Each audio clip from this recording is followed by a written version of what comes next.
After the accident, I returned to my mansion with a broken leg and pain in every breath. The ground floor room, once prepared for illness, should have been where I recovered, but my son blocked my wheelchair at the door. My wife needs this room as her office. Go stay in the attic. I whispered, I can't even walk yet. He answered coldly, You're disabled now. Anywhere is good enough. Stop being a burden. That night in the freezing attic, I overheard one sentence that made my blood run cold. Take a breath with me before we begin. Before we continue, drop a quick comment for me. What are you doing while you listen? Working, relaxing, or maybe something else? Your perspective might be exactly what someone else needs to read today.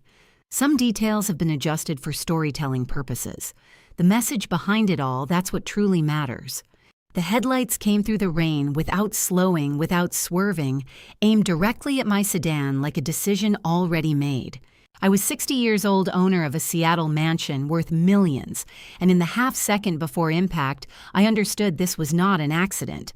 The truck closed the distance on southbound I-5 near the Magnolia exit. Rain hammered the windshield. My hands tightened on the wheel. The impact folded the world sideways. Metal screamed.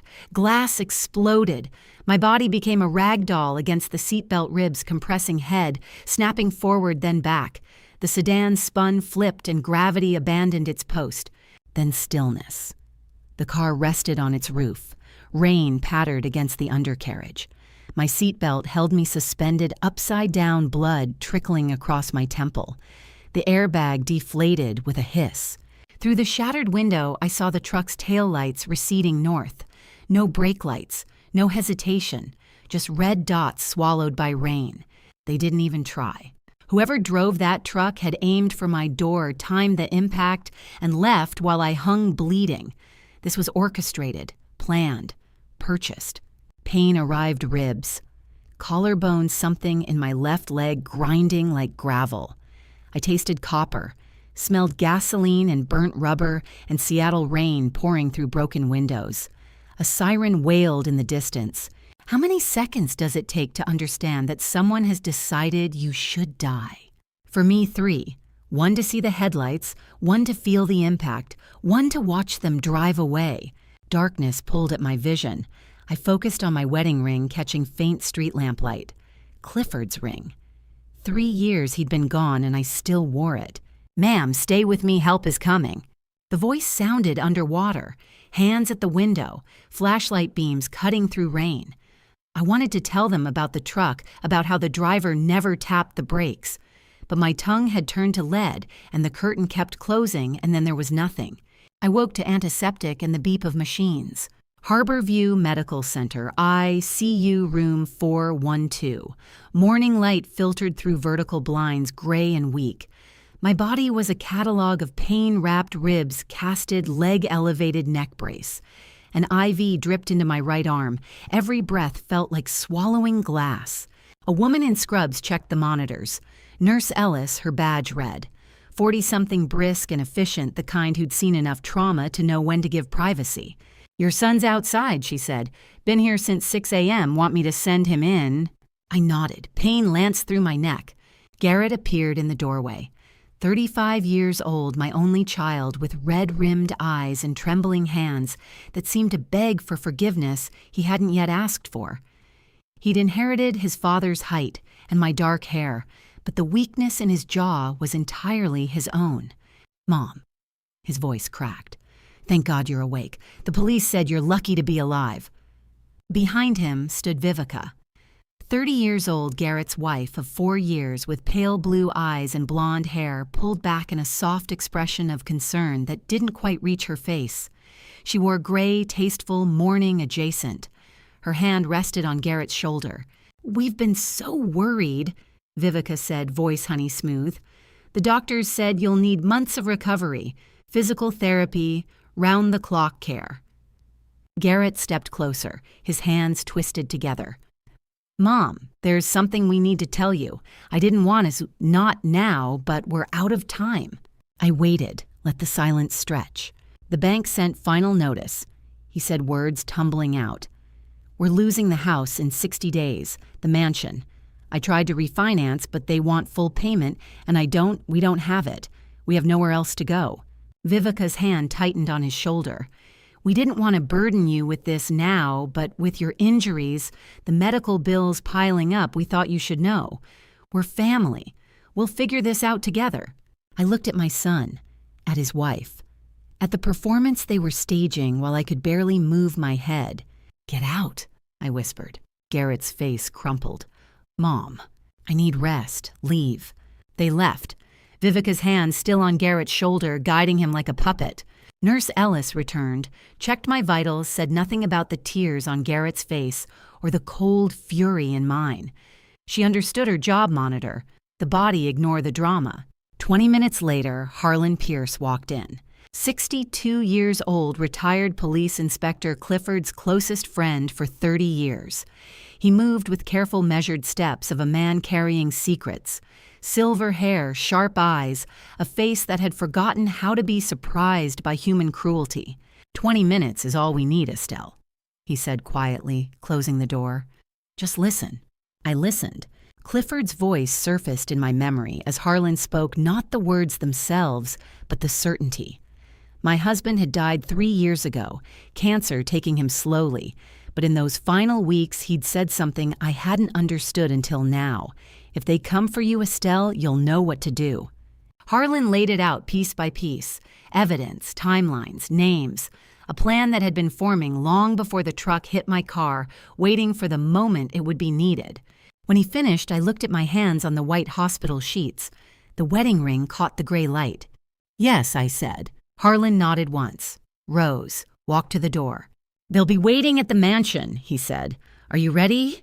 I've been ready since the headlights didn't swerve. He left. The door clicked shut. Nurse Ellis returned to check monitors, professionally ignoring whatever she'd heard through the thin walls. I lay in the hospital bed machines, beeping their steady rhythm, and looked at my hands. I had a plan. I would not understand all of it until much later, but I understood enough. The mansion was waiting, and so were they. 3 weeks later, the wheelchair rolled through the mansion's entrance with a soft creak. The hospital had kept me longer than necessary, physical therapy assessments, neurological checks, insurance paperwork that Garrett signed without reading. Now I was home. February rain drummed against the tall windows. The marble foyer smelled like lemon polish and something else underneath it. Decay, maybe, or just absence. I steered the wheelchair toward the ground floor bedroom where Clifford had installed medical handrails 3 years before he died. The door stood open. I could see the afternoon light slanting through the window, illuminating the space he'd prepared for exactly this moment. Garrett stepped into the doorway, blocked it. Mom, you can't use that room anymore, he said, not meeting my eyes. Vivica needs an office, and you don't really need all that space. I looked past him. The handrails were gone. In their place, a mahogany desk filing cabinets, Vivica's laptop open on a stack of papers. My medical bed had been replaced with a cream-colored love seat. The room Clifford had built for my recovery had been gutted. Garrett, the medical equipment. We moved it, Vivica said, appearing behind my son with that soft smile that never touched her eyes. She wore white today, angelic. The attic has a window, natural light. You'll be comfortable there. The attic, where we stored Christmas decorations and Clifford's old police academy textbooks and boxes of photographs no one had looked at in years. I can't the stairs. We'll help you, Garrett said, already moving behind the wheelchair, gripping the handles. It's just temporary until we figure out the living situation. Vivica walked ahead, her heels clicking on the hardwood, then muffled on the runner leading to the narrow staircase at the back of the house. The servants' stairs, the ones that led up through the walls to the attic. Garrett lifted the front wheels of the chair. I gripped the armrests as he tilted me backward, began hauling me up step by step. Each jolt sent pain through my healing ribs. The cast on my leg banged against the banister. Careful, I said. He didn't slow down. Clifford installed those handrails in 2022, the year before he died. He told me, just in case, Estelle, just in case. He'd known my body would betray me eventually, age injury something. He'd prepared a space with grab bars and a shower seat, and a bed that could raise and lower electrically. He'd thought of everything. Except this, he hadn't planned for someone to steal it before I ever needed it. The attic smelled like mildew and dust. A single bulb hung from the ceiling, throwing weak yellow light across exposed beams and water-stained floorboards. The window Vivica mentioned was small, facing north, letting in gray winter light that did nothing to warm the space. My medical bed had been shoved against the far wall unmade. No handrails, no shower seat, just the bed and a folding chair and a plastic storage bin that held, I assumed, my clothes. Garrett rolled me to the center of the room and set the brake. "There," he said, breathing hard from the climb. "See, not so bad." I looked around. Water stains bloomed across the ceiling. The floorboards were uneven gaps between them, wide enough to see darkness underneath. Cold air seeped through cracks in the walls. This wasn't a bedroom. It was storage. It was exile. "Garrett," I said quietly, "this is the attic." "You're disabled now, Mom." His voice rose something brittle, cracking underneath.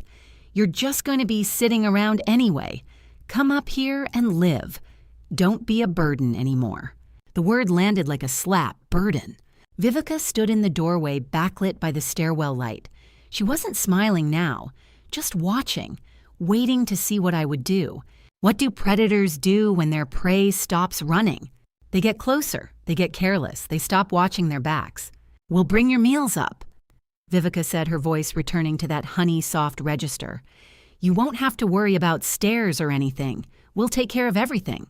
Everything, the house, the accounts, the decisions, me. Garrett wouldn't look at me. He stared at the floor hands shoved in his pockets, shoulders hunched like a child expecting punishment. But he wasn't a child. He was 35 years old and he'd just locked his mother in an attic. "Is there anything you need?" Vivica asked. "Before we go." I looked at her. Really looked. 30 years old blonde hair, perfect clothes, expensive, but not ostentatious. She'd been planning this for months, maybe years. The foreclosure story was a lie, I knew that now. The medical room conversion had happened while I was still unconscious in the ICU. She'd moved into my house like a virus, quiet and efficient, and my son had let her. "No," I said. My voice came out steady, calm, almost pleasant. Vivica's smile flickered. She'd expected tears, begging, maybe anger, but I gave her nothing. "All right then," she said. "We'll check on you later. Get some rest." They left. Garrett went first, practically running down the stairs. Vivica lingered in the doorway a moment longer, studying me with those pale blue eyes, trying to read what I was thinking. I didn't give her that either.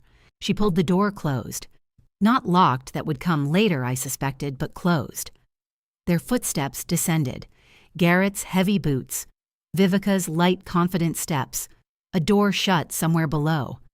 Then silence. I sat in the wheelchair in the attic darkness, listening to the house settle around me.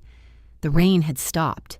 Gray light filtered through the small window, barely enough to see by.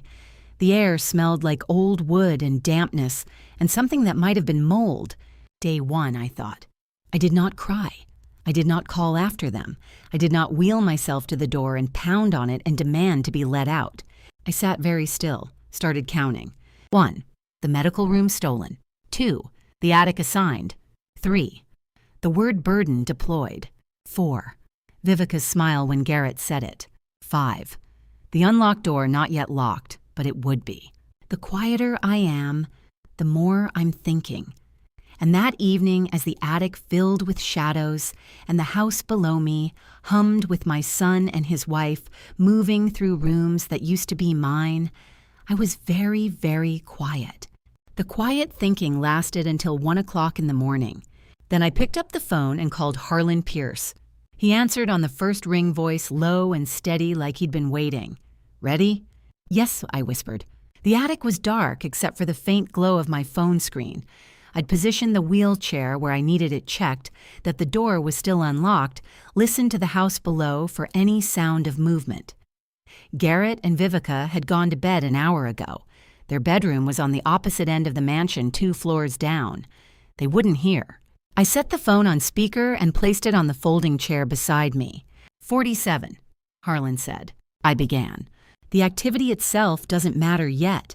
What matters is that I did it, and Harlan counted, and my breathing stayed controlled, despite the pain still radiating through my healing ribs and the cast weighing down my left leg. What matters is that by day, I was helpless, disabled, a burden locked in an attic. But the night belonged to me. 48, I breathed. Good, Harlan said. 49. Sweat gathered at my temples. My arms shook. The cast made everything harder, but I'd learned to compensate, to shift weight, to use what still worked. 50, Harlan counted. That's enough for tonight. Same time tomorrow. I collapsed back into the wheelchair, chest heaving. My heart pounded so hard I could feel it in my throat. How's the pain? Harlan asked. Manageable. Estelle. It's manageable, Harlan. We keep going. Silence on the other end, then Clifford would be proud. I closed my eyes. Clifford. 3 years dead and still teaching me how to survive. Tomorrow, I said and ended the call. The days passed in performance. I sat in the wheelchair by the small attic window staring out at the gray Seattle sky. When Vivica brought meals, always cold, always minimal, I thanked her with a weak voice. When Garrett climbed the stairs to check on me, guilt written across his face, I said nothing that might pierce his comfortable denial. I was the disabled mother, the burden, the woman who would die quietly in the attic while they lived their lives below. But after midnight, when the house slept, I became something else. 2 weeks, 14 nights. Harlan and I counted higher each time. Week 2 brought a Friday night party. I heard it start around 8 p.m., voices rising from the ground floor, music playing soft jazz, the clink of glasses. Vivica was entertaining. I maneuvered the wheelchair to the attic door, opened it carefully, and listened. Laughter, multiple voices, at least 6 people, maybe more. I waited until 10 p.m. when the alcohol would have loosened tongues and lowered caution. Then I rolled the wheelchair out of the attic down the hallway to the dark corner overlooking the grand staircase. From here, I could see into the living room below through the decorative railing. I'd brought the listening device Harlan had delivered 2 days ago, hidden in a package marked medical supplies. The headset fit snugly over my ears. The receiver no bigger than a USB drive I'd placed in a potted plant on the ground floor during the brief window when Vivica had left for groceries, and I'd wheeled myself down before she returned. Now I pressed the headset close and listened. Vivica's voice came through first clear and controlled. 1 million insurance, 500,000 in savings. It's too little, Garrett. We need the seed phrase. My son's voice anxious. What if she refuses to tell us where it is? A man I didn't recognize spoke next, deep voice confident. Your mother's not stupid, Garrett. She knows what Clifford left her. The question is whether she'll give it up. I shifted the wheelchair slightly, trying to see who was speaking. A man stood beside Vivica, 40 years old, maybe holding a glass of wine, with the casual confidence of someone who'd been to this mansion many times before. Dark hair, expensive suit, the kind of face that smiled easily but never with warmth. Conrad, Vivica said, touching the man's arm. Estelle is already weak. The accident took more out of her than she's admitting. Give it another month, maybe 2. When she's desperate enough, scared enough, she'll tell us everything. Conrad Sterling.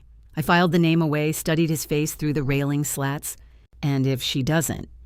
Garrett pressed, voice climbing. What then? Vivica turned to look at my son. I couldn't see her face from this angle, but I heard the smile in her voice when she answered. A dying woman says everything eventually, she said.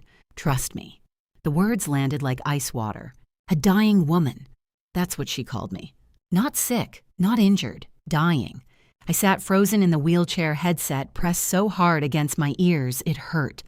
Below me, the party continued. Someone laughed, music played, glasses clinked. Vivica moved through her guests like a woman who already owned everything in this house, including the life of the woman locked in the attic. Garrett said something I couldn't hear. Conrad Sterling replied. Vivica's laugh, bright, performative, cut through the other voices. 1 million insurance. 500,000 in savings. The seed phrase. Clifford had left me digital assets worth more than they could imagine stored somewhere even I didn't fully understand. He'd explained it once years ago, talking about cryptocurrency and blockchain in 24 words that functioned as a key. I'd listened, but hadn't paid close attention. Money was never something I worried about while he was alive. Now Vivica was hunting for it, and she believed I was dying. I carefully wheeled myself back to the attic, removed the headset, and sat in the darkness. The party noise continued below muffled laughter music, the sound of people enjoying stolen wealth in a stolen house. I didn't move, didn't turn on the light, just sat with Vivica's words replaying in my mind. A dying woman says everything eventually. I thought, Clifford, you knew. You knew someone would come for this. You knew they'd think I was weak. You knew they'd underestimate how much I'd be willing to do to survive. You always knew. Clifford had known. In the dark hours after the party, I understood that much. What I didn't know yet was how much evidence he'd left behind to help me prove it. The envelope came through the attic window at 7 in the morning, wrapped around a small stone landing on the floor beside my wheelchair with a soft thud. I startled awake. Gray dawn light filtered through the dirty glass. The stone had bounced once before settling near the wheelchair's front wheel. The envelope, white business-sized, was bound to it with a rubber band. I rolled closer, bent carefully to pick it up. My ribs protested. The stone was smooth river rock, the kind you'd find in any Seattle garden. I unwrapped the envelope and turned it over. No address, no name, just a single word written in blue ink evidence. Inside, a bank letter. Official letterhead dated 2 weeks ago, addressed to me at this address.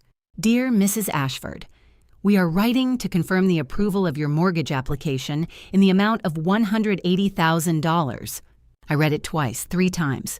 Mortgage application. My signature at the bottom or something that looked like my signature. Date January 20th, 2025, 5 days after the truck hit my car. While I was still unconscious in the ICU, someone had signed my name and mortgaged my house. I picked up the phone, called Harlan. I have a bank letter, I said when he answered. Mortgage approval, $180,000, signed with my name while I was in the hospital. Silence on the other end. Then, where did you get it? Someone threw it through my window. Faye, Harlan said immediately. Faye Caldwell, your neighbor. I asked her to watch the mailbox intercept anything important before Vivica could destroy it. Faye Caldwell. The 58-year-old neighbor from the adjacent property, retired teacher widow like me. I'd seen her at Clifford's funeral 3 years ago. She'd brought casserole and quiet sympathy and had asked months later if I needed anything. I'd said no then. Apparently she'd been watching anyway, waiting for the moment to help. Keep that letter exactly as it is, Harlan said, voice low and urgent. Don't let them know you have it. Don't confront them. Just preserve it. What does this mean legally? Forged signature on a mortgage application is felony fraud in Washington state, Harlan said. Class B felony, up to 10 years.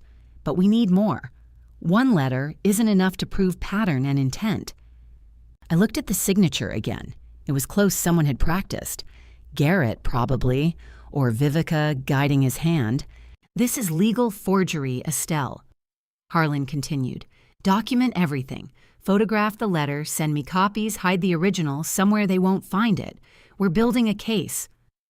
They're taking my house, I said quietly. They were taking my house, one forged signature at a time. Not if we document faster than they can steal, Harlan replied. Faye will keep intercepting mail. I've been pulling other records, bank statements, transaction histories. Every piece matters. I photographed the letter with my phone, sent the images to Harlan's encrypted email. Then I folded the original and tucked it inside the lining of my wheelchair cushion, working the fabric open with careful fingers sliding the paper deep where searching hands wouldn't think to look. At 2 o'clock that afternoon, another stone came through the window.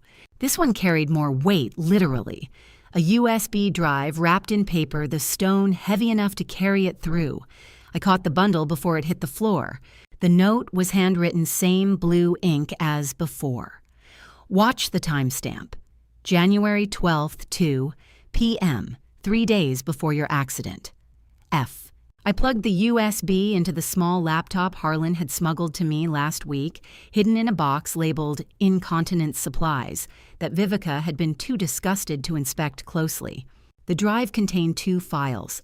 The first security camera footage from a gas station, timestamp January 12th, 2 p.m. The image was grainy, but clear enough. Garrett's car parked at the edge of frame. Garrett walking to a truck, the same truck that would hit me 3 days later. A man in a baseball cap climbed out of the driver's seat. Garrett handed him an envelope. Thick. Cash, obviously. The driver counted it, nodded, shook Garrett's hand. The whole transaction took 90 seconds. Evidence is a kind of architecture. You build it one stone at a time until the structure can stand on its own. I opened the second file. Phone records. 2 pages. The first showed Garrett's phone activity for January 15th, the day of my accident. Calls to Vivica, calls to his office, nothing unusual. The second page showed Vivica's phone for the same day. There, 3:47 p.m., a call to an unlisted number, duration 2 minutes, 18 seconds. I checked the accident report Harlan had sent me last week. Time of impact, 4:52 p.m. Vivica had called someone 65 minutes before the truck hit my car. I called Harlan immediately. "The USB, you've seen it?" I asked. "Faye sent me copies this morning. I told her to get it to you as soon as possible." "The phone call," I said. "Vivica made a call 1 hour before the crash. Garrett's records don't show any call to that number." "I know," Harlan said quietly. "I traced the number this afternoon, burner phone. Purchased with cash 2 weeks before the accident. Used exactly 3 times, once to arrange the meeting, once to confirm payment transfer, once to give the final order." "Garrett doesn't know." "No," Harlan agreed. "Garrett paid the driver, but Vivica made the execution call. She gave the order without telling him. That's a crack, Estelle. A wedge we can drive between them when the time is right." I watched the gas station footage play again. Garrett handing over cash, looking nervous, glancing around like he was afraid of being seen. A man who knew he was doing something wrong but told himself it was necessary. A man who could be convinced he'd been manipulated. Vivica calling a burner phone an hour before impact. Calm, professional, giving an order to attempt murder while Garrett sat in his office believing the driver would just scare me, maybe cause a minor accident, nothing serious. That was a crack I could use. A crack between conspirators is only useful if you can widen it without them noticing. Week 4 gave me the tool I needed, though it arrived wearing scrubs and carrying physical therapy equipment. Vivica opened the mansion door on a Wednesday morning and welcomed the physical therapist she'd hired, Emmett Stone, 38, carrying a professional medical bag and credentials she'd never think to verify. "I found someone highly recommended," Vivica announced, guiding him through the foyer toward where I sat in my wheelchair by the living room window. "He'll get you moving again, Estelle."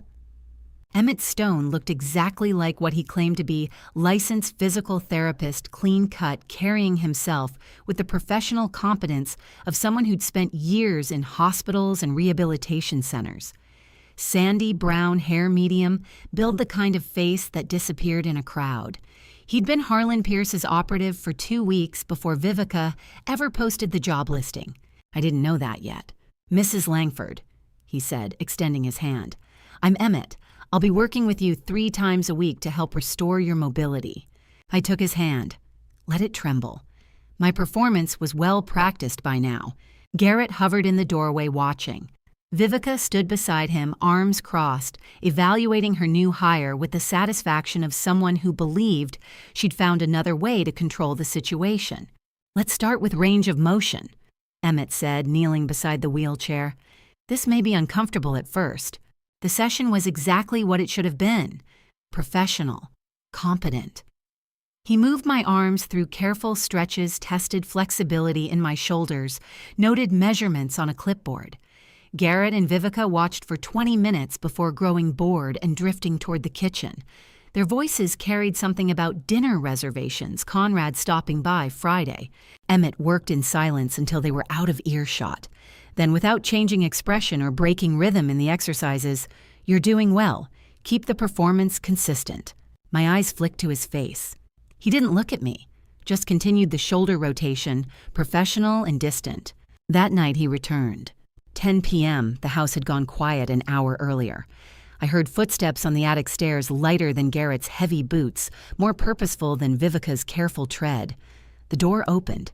Emmett stepped inside carrying his medical bag. He crossed to my wheelchair, knelt like he was checking my leg cast, and leaned close enough that his whisper barely disturbed the air. "Greetings from Harlan." Relief flooded through me so suddenly I had to grip the wheelchair armrests to keep from shaking. Not fear shaking, relief shaking. For 4 weeks, I'd been alone in this attic counting exercises after midnight, gathering evidence through window-thrown packages, playing the helpless victim while rage burned underneath. Now Harlan had placed someone inside the house. Even predators make mistakes, the hawk that brings the snake home thinking it's already dead. Emmett pulled back, spoke in normal volume. "I'll be here Monday, Wednesday, Friday. Daytime sessions will be observed. Night sessions are ours." "Understood." I nodded. "Good." He adjusted the blanket across my lap with clinical efficiency. "Get some rest, Mrs. Langford. We have a lot of work ahead." He left. I sat in the dark attic, listening to his footsteps descend, listening to the front door close, listening to Vivica's voice drift up from below. "He seems competent." Garrett's reply too muffled to make out. Vivica again. "Give it 2 weeks. She'll either improve or... well, we'll see." The next day, Emmett arrived at 9 a.m. for the official second session. Vivica brought my lunch tray up at noon, thin soup crackers, a small pill cup with my daily medications. She set it on the folding chair, watched me lift the spoon with shaking hands, and left without speaking. Emmett arrived for the afternoon session at 2 p.m. Vivica was in the ground floor office, my former medical room, on a phone call. Garrett had left for work. Emmett closed the attic door, pulled a small kit from his medical bag, took the soup bowl and dipped a test strip into the liquid. We watched it turn blue. "Benzodiazepine," he said quietly. "Low dose but daily accumulation. She's sedating you." He tested the crackers next. Clean. Then he opened the pill cup, examined the 3 tablets inside. Took one, crushed it between 2 slides, applied a different test chemical. "This isn't your heart medication," he said, showing me the result. "It's amlodipine blood pressure medication. If you take this before physical therapy, the exercise could spike your blood pressure dangerously. Stroke risk." I stared at the pills. The same pills I'd been taking for 3 weeks, trusting they were keeping my healing heart stable. They'd moved from theft to murder. "She's trying to kill you during physical therapy," Emmett said, reading a text on his phone. "Make it look natural. Disabled woman has stroke during rehabilitation. Tragic but explainable." He showed me the screen Harlan's encrypted response to the photos Emmett had just sent. Emmett produced identical-looking pills from his bag. "These are your actual prescriptions. I had them filled yesterday using the original prescription numbers Harlan pulled from your medical records." He swapped them into the pill cup, poured the soup down the small sink in the corner of the attic. There was a sink, rust-stained and ancient, that I'd been using to wash my face. Refilled the bowl with clean broth from a thermos in his bag. "Eat this, take these. Perform drowsiness in about 30 minutes. She'll be watching." He photographed everything, the test strips, the fake medications, the pill bottles with swapped contents, sent it all to Harlan. Then he packed his kit away and resumed the physical therapy session professional and detached, as if we'd spent the last 10 minutes doing range of motion exercises instead of documenting attempted murder. That evening, Vivica brought my dinner tray herself. She stood in the doorway watching as I lifted the fork with shaking hands. Emmett had already tested and cleared everything. I ate slowly, took the pills Emmett had switched back to correct medications, let my eyes grow heavy, let my head drop slightly against the wheelchair. Vivica smiled. "Sleep well, Estelle." I ate the food, took the pills, and let them think it was working. For 3 days, I performed sedation, perfectly heavy eyelids after meals, slurred speech, by evening sleeping 12 hours straight. Vivica watched with satisfaction. By week 5, she believed her poison was working. That's when Emmett scheduled the first formal physical therapy session. He positioned my wheelchair in the center of the ground floor living room and locked the wheels. Week 5. Time for our first official session with an audience. Garrett sat on the sofa, coffee cup in hand, pretending to read the newspaper. Vivica stood in the doorway, arms crossed, watching. They'd both come to observe the disabled woman's pathetic attempt at recovery. We're going to try standing today. Emmett announced, his voice carrying the professional confidence of a therapist who'd done this 1,000 times.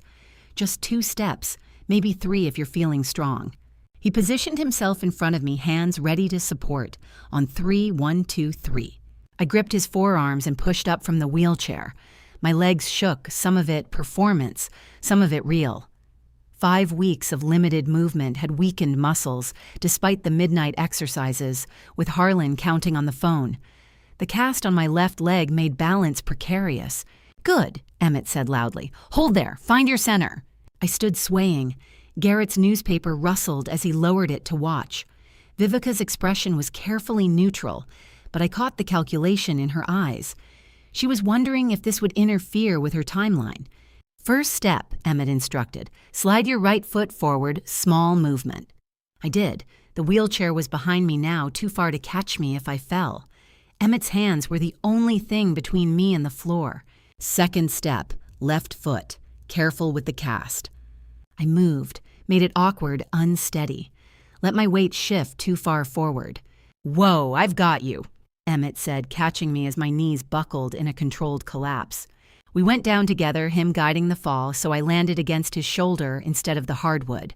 In that moment, with his face beside mine and Garrett and Vivica, too far away to hear, he whispered 47 words at conversational speed. "Conrad visited twice last week. Bank statements show wire transfer. Phone records incoming. Vivica meeting him Thursday at Pike Place Market. Harlan has surveillance ready. Keep performing weakness." Then louder, "It's okay, you did great. 2 steps is real progress." He helped me back into the wheelchair, checking the brake, adjusting my position with professional care. I let my head loll slightly, breathing hard. From the doorway, Vivica's voice, "She's trying so hard, poor thing." Garrett stood setting down his coffee. "Should she be pushing this much? What if she has another incident?" "We'll take it slow," Emmett assured him. "Small goals, building strength safely." Vivica nodded, satisfied. She saw exactly what she wanted to see: a disabled woman struggling through basic therapy, too weak to be a threat, too sedated to think clearly. She had no idea she'd just watched a covert intelligence briefing disguised as a falling exercise. A play has many audiences. Some see the performance, some see the stage machinery, and some see only what they want to believe. Vivica believed the performance. That's all she needed to do. 2 a.m. that same week, I woke to the sound of footsteps on the attic stairs. Not Emmett's measured professional tread. Heavier, hesitant. The door opened slowly, spilling dim light from the stairwell into the darkness. I kept my eyes closed, breathing deep and even the rhythm of drugged sleep. A flashlight beam swept across the attic. I felt it move over my face, hover there for 3 seconds, then continue scanning the room. Garrett. He moved quietly for a large man, crossed to the storage boxes in the corner, opened them one by one. I listened to cardboard scraping items being shifted. He was searching, looking for something specific. The seed phrase. Vivica had told him to find it. Told him it was hidden somewhere in this house, somewhere his mother had concealed it before the accident. 24 words that functioned as a key to digital assets worth millions. He'd been tasked with finding them while I slept, sedated and helpless. The flashlight beam moved to the wheelchair. I heard him kneel, running his hands over the frame, checking for hidden compartments or false panels. Emmett had installed a tiny camera in the ceiling beam. 2 days ago, I knew every moment was being recorded, sent to Harlan's encrypted server. Garrett stood. The flashlight swept over me again. Then he moved closer. I felt him kneel beside the wheelchair. His breathing was loud in the silence, heavy, frustrated, desperate. He'd been searching for weeks and found nothing. How many times can you touch gold and think it's steel? His hand touched mine. Not a gentle touch. Examining. He lifted my left hand from where it rested on the wheelchair armrest, brought the flashlight close. I kept my hand, limp fingers slightly curled in sleep. He was looking at the wedding ring. Clifford's ring, simple gold band worn smooth after 35 years of marriage. Unremarkable to anyone who didn't know what Clifford had engraved inside it in 2019, 6 months before he died.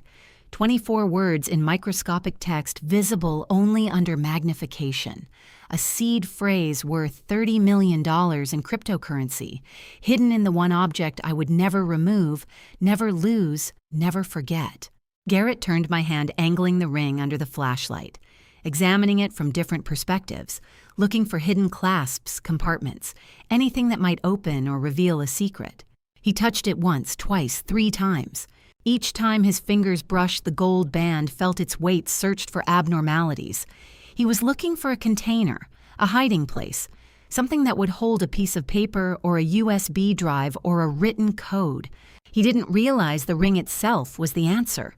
After the 3rd examination, he lowered my hand back to the armrest, stood. The flashlight swept the attic one final time, landing on nothing useful. I heard him sigh, quiet, defeated. He left, the door closed, footsteps descended. I lay in the wheelchair, watching through slitted eyes as the darkness settled back over the attic. My phone buzzed once, soft against my thigh where I'd tucked it under the blanket. Emmett's text message, time-stamped 2:17 a.m. He touched it 3 times. The ring. Looked right at it. I touched the answer 3 times that night and walked away with nothing. Garrett left the attic that night with empty hands and desperate eyes. I watched through the camera feed Emmett had set up, watched my son's shoulders slump as he descended the stairs, watched him lie to his wife about finding nothing. He'd touched the answer 3 times and walked away.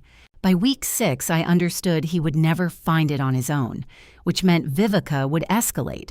Celeste Whitfield arrived on a Thursday afternoon carrying the small black medical bag she'd been bringing to this house for 30 years, back when Clifford was still alive, and Thursday afternoons meant tea in the kitchen after checkups.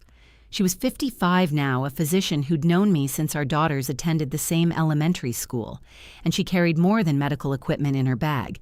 That day she carried a truth that needed warning before delivery. Vivica led her up to the attic, stood in the doorway with arms crossed while Celeste unpacked her equipment. "Just a routine check," Celeste said, her voice carrying the professional warmth she'd perfected over decades of practice. "How are you feeling, Estelle?" "Tired," I said. It wasn't a lie. Playing helpless was exhausting. Celeste wrapped the blood pressure cuff around my arm, pumped it up, watched the gauge. "Blood pressure is stable. Heart rate normal for limited mobility." She pressed her stethoscope to my chest, listened, made notes on a small clipboard. Vivica shifted in the doorway. "Everything all right, doctor?" "Perfectly normal," Celeste replied without looking up, "given the circumstances." She checked my pupils, my reflexes, the healing ribs that had been wrapped for 6 weeks now. All standard procedures, all performed under Vivica's watchful supervision.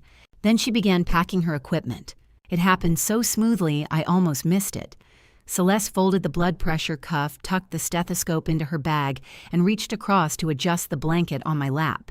Her hand slipped beneath the fabric for less than 2 seconds. When she withdrew, something thin and flat pressed against my palm. An envelope, manila, barely thicker than paper. Celeste leaned close ostensibly to check my neck brace one final time. Her lips barely moved when she whispered, "Don't open it yet." 4 words. That's all she gave me. Then she straightened, smiled at Vivica with professional courtesy. "She's doing as well as can be expected. I'll check again in 2 weeks." Vivica nodded, watching Celeste with an expression I couldn't quite read. Suspicion, maybe. Or just the constant vigilance of someone who trusted no one. Celeste left. I heard her footsteps on the stairs, heard the front door close, heard Vivica's heels clicking across the hardwood below as she returned to whatever she'd been doing before the doctor arrived. I sat in the wheelchair with the envelope hidden under the blanket pressed flat against my thigh. "Don't open it yet." Celeste's face, when she'd whispered those words, there'd been something in her expression I'd never seen before. Grief, maybe. Or pity. Something that said the truth inside this envelope needed distance, needed time, needed me to be ready before I looked. Some truths need to be approached from a certain distance, the way you approach fire, close enough to see, far enough not to burn. I slid the envelope under my mattress that night, left it there through Thursday evening, through Friday morning, through the weekend. Didn't open it, couldn't. Whatever Celeste had given me, I wasn't ready yet. Thursday night, after the house had gone dark and silent, Emmett came. He didn't climb the attic stairs this time, too risky, with Vivica growing more suspicious. Instead, he activated the small encrypted device he'd hidden inside the wheelchair frame 2 weeks ago. A speaker no bigger than a thumb, voice-activated, connected to Harlan's secure server. My phone buzzed once, the signal to put in the earpiece Emmett had provided. I slipped the tiny device into my ear. Emmett's voice came through low and clear. "Surveillance report on Conrad Sterling," he said. "You need to hear this." I waited. Conrad Sterling, 40 years old, Vivica's real partner since 2018. We found the agreement. My hands tightened on the wheelchair armrests. Written contract. Emmett continued. Dated March 2018. 7 years ago. 7 years before Vivica ever met your son. The agreement specifies Garrett has 5 years from the wedding date to secure your assets. If he succeeds, Conrad takes 30% as consultant. If he fails, Conrad steps in as primary operator. 60-40 split. Vivica, 60 Conrad, 40. I closed my eyes. "There's more," Emmett said. "The contract includes a termination clause. If Garrett becomes a liability legally, emotionally, or strategically, Conrad has authorization to remove him from the operation. Permanently. Predators always have contingencies, the wolf that hunts in pairs, the snake with 2 sets of fangs. Garrett had married Vivica 4 years ago, which meant he had 1 year left on his 5-year deadline. 1 year to deliver assets he would never find to succeed at a mission designed for him to fail. Because he was never meant to succeed. He was the acceptable face, the son with the inheritance claim, the inside access, the emotional leverage against a mother who might give up secrets to save her child. But Vivica had never planned to let him finish. She'd brought Conrad Sterling into this mansion as a guest, introduced him as a friend, let him sit in my living room drinking wine while Garrett fumbled through his assigned role. Conrad was Plan B. He'd been Plan B since 2018. And the contract gave him permission to execute Plan A if Garrett failed. "Your son was never the plan," Emmett's voice said through the earpiece. "He was the decoy." I sat in the wheelchair holding my phone, Emmett's voice still echoing in the tiny speaker. Garrett had married a woman who'd already negotiated his replacement, who'd given him 5 years to accomplish an impossible task, knowing he would fail, knowing what would happen when he did. My son was Plan A. And I almost felt sorry for him. Almost. Pity was a luxury I couldn't afford. Garrett had been set up to fail, but he'd also chosen to participate in every theft, every forged signature, every lie. Whatever happened to him now, he'd earned. Week 7 brought proof that some people find exactly what they're looking for, especially when you've planted it for them to discover.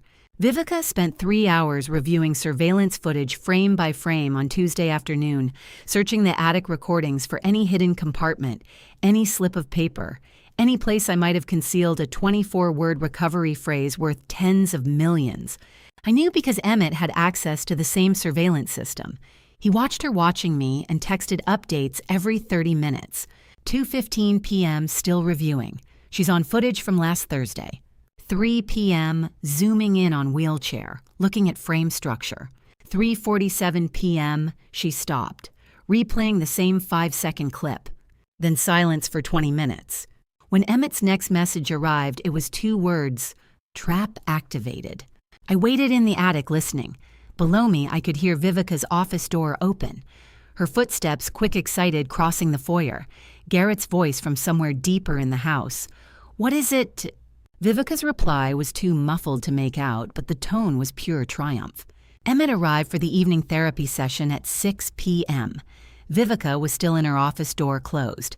Garrett had left for a meeting downtown. The house was quiet enough for whispered conversations. She found it, Emmett said, positioning my wheelchair for the standard range of motion exercises.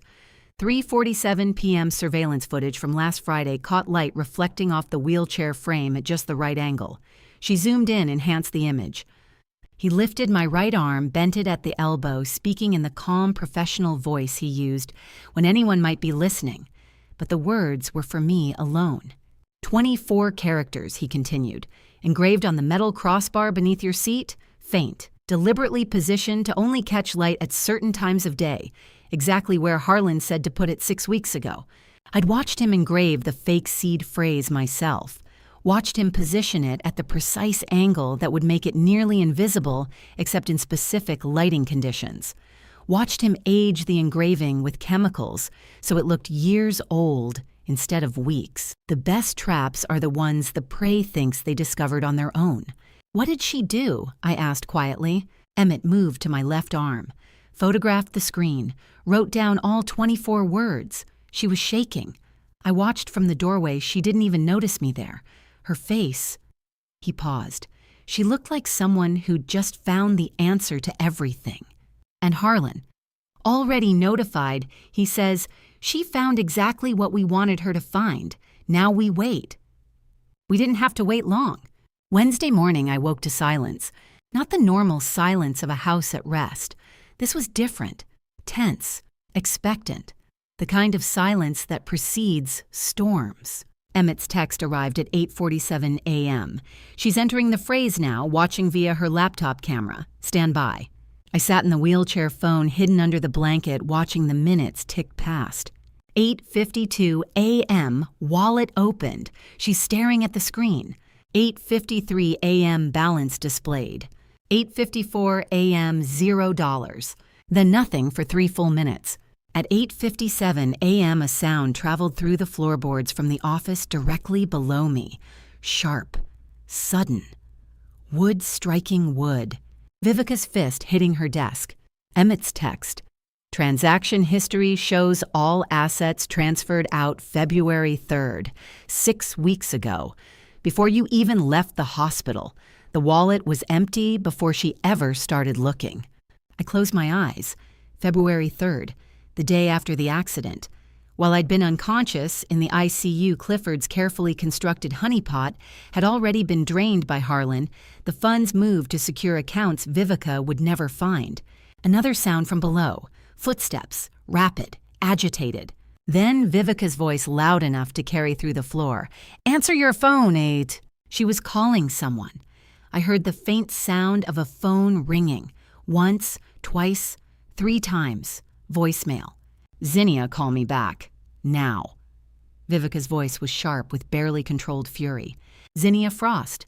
The hacker who'd helped them access financial records, trace account structures, map the digital architecture of Clifford's estate planning. One of the tools in Vivica's arsenal. A tool that wasn't answering. More footsteps, another call being placed. Ringing. Straight to a recorded message. This number is not available. Conrad Sterling, Plan B, the designated replacement, also unreachable. Defeat has a sound. It's the sound of certainty collapsing into silence. The sound that came next was louder. Fist on wood. Once, twice, 3 times. Hard enough that I felt the vibration through the wheelchair, through the floorboards, through the entire structure of the house. My phone buzzed. Emmett, empty wallet confirmed. She knows. Both backup contacts, non-responsive. Harlan had Zinnia's number disconnected this morning. Conrad's phone forwarded to deadline. She's alone. I sat in the attic wheelchair, listening to the sound travel through the floorboards. Wood striking wood. The percussion of a plan collapsing. Vivica had spent 7 years building this operation. 7 years cultivating Garrett, positioning herself, mapping assets, recruiting allies. She'd orchestrated a truck accident, forged signatures, poisoned my food, switched my medications, locked me in an attic. And she'd just discovered that the prize she'd been hunting, the 24 words that would unlock millions, led to an empty wallet, a zero balance, a carefully constructed dead end planted by a dead man and his lawyer friend. Emmett's final text arrived 30 seconds later. She knows. I heard the sound of a plan collapsing from 1 floor above. The sound of collapse travels through old houses, in strange ways through floorboards and walls, through the spaces where certainty used to live. Wednesday afternoon brought a second collapse, and this one belonged to my son. Garrett walked into the Cascade Insurance Group office on 4th Avenue at 2:15, carrying the policy document Vivica had given him that morning. $1 million, his mother's name, his salvation. I know because Emmett followed him, watched from across the street, sent me updates in real time. 2:17 p.m. He's at the counter, presenting documents. 2:19 p.m. Representative, examining the policy, looking at computer screen. 2:21 p.m. Representative's expression changed, calling supervisor. Mr. Hutchins, the Cascade Insurance Group claims representative with 23 years of experience, took one look at the policy document and knew within 15 seconds it was fraudulent. The policy number didn't exist in their system. The signatures didn't match their database. The paper stock was close but not quite right, a sophisticated forgery, but a forgery nonetheless. Sir. Hutchins said, his voice carrying the careful neutrality of someone accustomed to delivering bad news. This policy number doesn't exist in our system. The signatures don't match our records.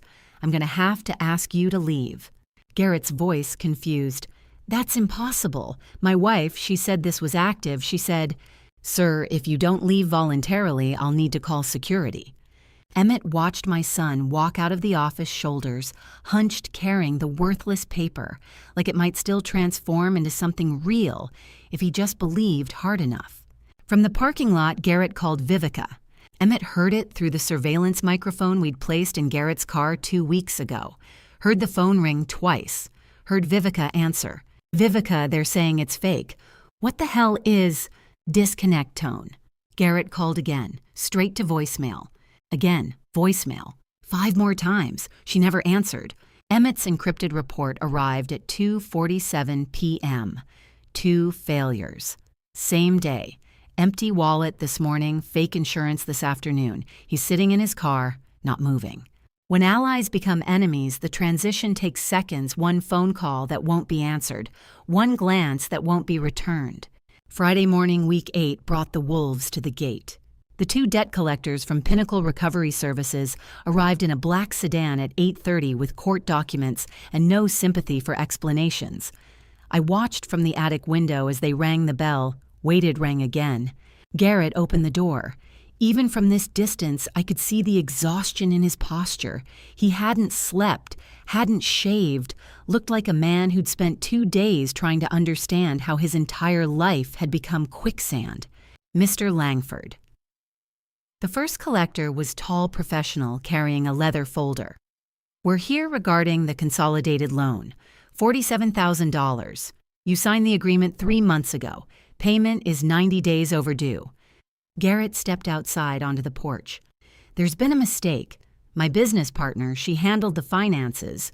Mr. Langford, you have 14 days to satisfy the debt, or we proceed with asset seizure. The collector handed him a document.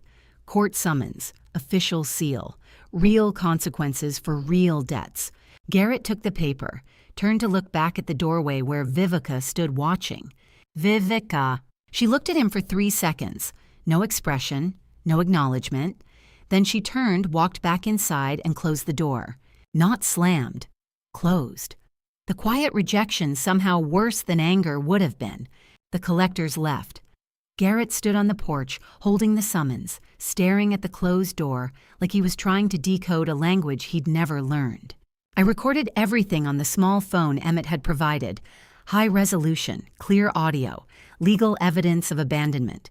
That night, the confrontation came.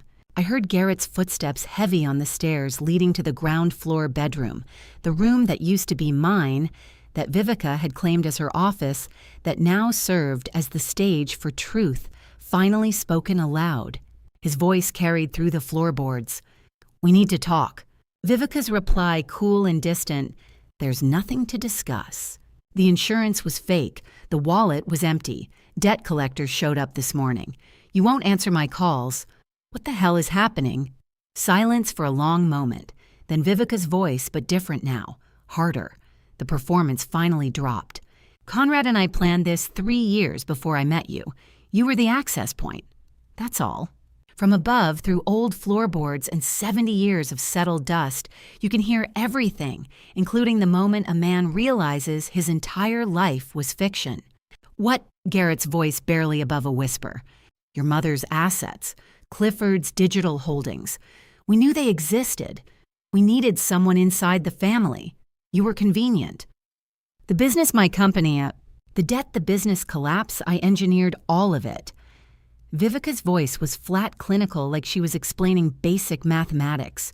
You needed to be desperate enough to go through with the accident. Desperate men do desperate things. I pressed my ear harder against the floorboards, heard my son's breathing ragged and sharp. Did you ever? His voice broke, the question unfinished, but understood. Did you ever love me? Did any of it mean anything? Was there ever a moment that wasn't performance? No. One word, clean and final. The silence that followed lasted 14 seconds. I counted.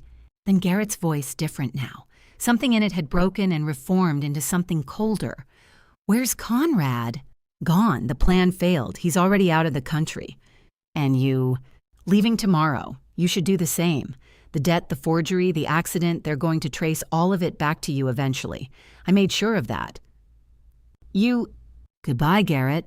Footsteps, door opening, closing. Then silence. I stayed pressed to the floorboards, listening to my son breathe in the room below, waiting for rage, for breaking glass, for some explosion of the devastation he must be feeling. But the explosion never came. Instead, I heard him stop arguing. The silence that followed was louder than anything, louder than rage, louder than grief. It was the sound of understanding. The silence lasted through Saturday. All day I listened to the house below, waiting for rage, for breaking glass, for some physical manifestation of the devastation I'd heard through the floorboards the night before. But the house stayed quiet. Too quiet. The footsteps on the attic stairs came at 11:40 Saturday night, slow and uneven, the rhythm of someone who'd been drinking or crying or both. I was awake. I'd learned to sleep in short intervals, always listening, always ready. The attic door opened slowly. Garrett's silhouette filled the doorway, backlit by the dim stairwell light. He didn't speak, didn't turn on the overhead bulb, just walked to the far wall and sat down on the floor, back against the water-stained plaster legs stretched out in front of him. I waited in the wheelchair, watching his shape in the darkness, counting the seconds of silence. 30, 60, 90. At 2 minutes and 40 seconds, he spoke. I can't sleep.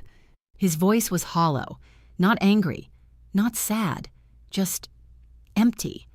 Like someone had scooped out everything that used to be Garrett and left only the shape of a man. I keep thinking. He continued staring at nothing I could see, about what she said, about Conrad, about the plan. I said nothing, let him fill the silence. I think she really loves me. The words came out quiet, almost a whisper. She just got confused. Conrad, he manipulated her, made her think she had to do those things. In the darkness, I closed my eyes, opened them, kept my expression neutral even though he probably couldn't see it. Though the debt, the business, those weren't her fault. Garrett's voice grew stronger, like he was convincing himself with each word. Conrad manipulated her. She's a victim too. I think if I can just talk to her, make her see that we can get through this together. He'd heard her confession through the floorboards just like I had. Heard her say she'd planned it for 3 years before they met. Heard her call him a tool, an access point, a means to an end. Heard her say no when he asked if she'd ever loved him. And now he was rewriting it, transforming her calculated cruelty into confusion, her admission of engineering his destruction into victimhood, her confession into something he could survive believing. Love and delusion can look identical in the dark. The difference is, what survives when you turn on the lights? She was scared, Garrett said, his voice building momentum. That's why she said those things. Conrad had something on her probably, blackmail maybe. She was protecting me by pushing me away, making it look like she didn't care so Conrad wouldn't come after me. I watched my son construct a fiction in real time. Watched him take every piece of evidence, the forged insurance, the empty wallet, the engineered debt, the public abandonment, and reshape it into a story where Vivica was the victim and he was the hero who would save her. It was masterful in its way, the human mind's capacity for self-protection, for transforming unbearable truth into bearable fiction. "I'm gonna fix this," he said. "The debt I can negotiate with them. The business I can rebuild it. And Vivica and we can start over. Maybe move somewhere new, California maybe, or Portland. Somewhere we can be together without all this noise." Noise. That's what he called the systematic destruction of his life, the attempted murder of his mother, the conspiracy that had been in motion before he'd ever proposed. Noise. "Mom," he said, and it was the first time he'd directly acknowledged my presence since entering the attic. "I know you probably think I'm crazy, but you don't understand her like I do. You didn't see how she looked at me when we first met. That was real. I know it was." What do you do when your child is 35 years old and still doesn't understand that some people are born knowing how to lie? I could have spoken then. Could have told him I'd heard everything through the floorboards. Could have shown him the evidence Emmett had compiled, the surveillance footage, the bank records, the 7-year-old contract between Vivica and Conrad that specified exactly how expendable Garrett was designed to be. I could have turned on the lights. But some people don't survive the light. Some people need the darkness to keep breathing. And despite everything he'd done, the forged signatures, the accident he'd paid, for the months of keeping me locked in this attic, he was still my son. Still the child I'd raised, the boy who'd cried when his goldfish died, the teenager who'd called me from college homesick and pretending he wasn't. So I said nothing, just sat in the wheelchair in the dark and let him talk. He talked for 20 more minutes, about Vivica's smile, about their wedding day, about how he'd known the moment he met her that she was the one, about how love overcomes everything if you just believe hard enough. He was building a fortress out of fairy tales, brick by brick, story by story. And I watched him build it knowing it would collapse eventually, knowing that when it did, he might not survive the fall, but also knowing that trying to tear it down now would only make him defend it harder. Some lessons can only be learned in their own time. Finally, he stopped talking. The silence returned. He sat against the wall for another 3 minutes, breathing steadily in the darkness. Then he stood up, slowly walked to the attic stairs, and descended without asking me for a single thing. No money, no help, no absolution, nothing. No demands, no requests, no explanations of why he'd come or what he'd wanted. He just left. I sat in the wheelchair listening to his footsteps fade down the stairs across the second floor into his bedroom. The door closed with a soft click. That was the most frightening thing he'd done in weeks. A Garrett who demanded was predictable. A Garrett who raged was manageable. A Garrett who asked for nothing was a Garrett I didn't know anymore. And a son I didn't know was a son I couldn't predict. For 3 days after Garrett's midnight visit, I watched him move through the house below like a ghost. Quiet, purposeful, unpredictable. I didn't know what he was planning, which meant I couldn't plan for it. Week 9 brought the answer to a different question, one I'd been carrying in an unopened envelope for 6 weeks. Harlan's voice came through the encrypted phone at 9:15 on Sunday evening. "Estelle, it's time to open the envelope." I'd kept Celeste's envelope hidden under the wheelchair cushion since the day she'd delivered it, too afraid to look inside. Some truths need distance, she'd said. Now Harlan was saying the distance was enough.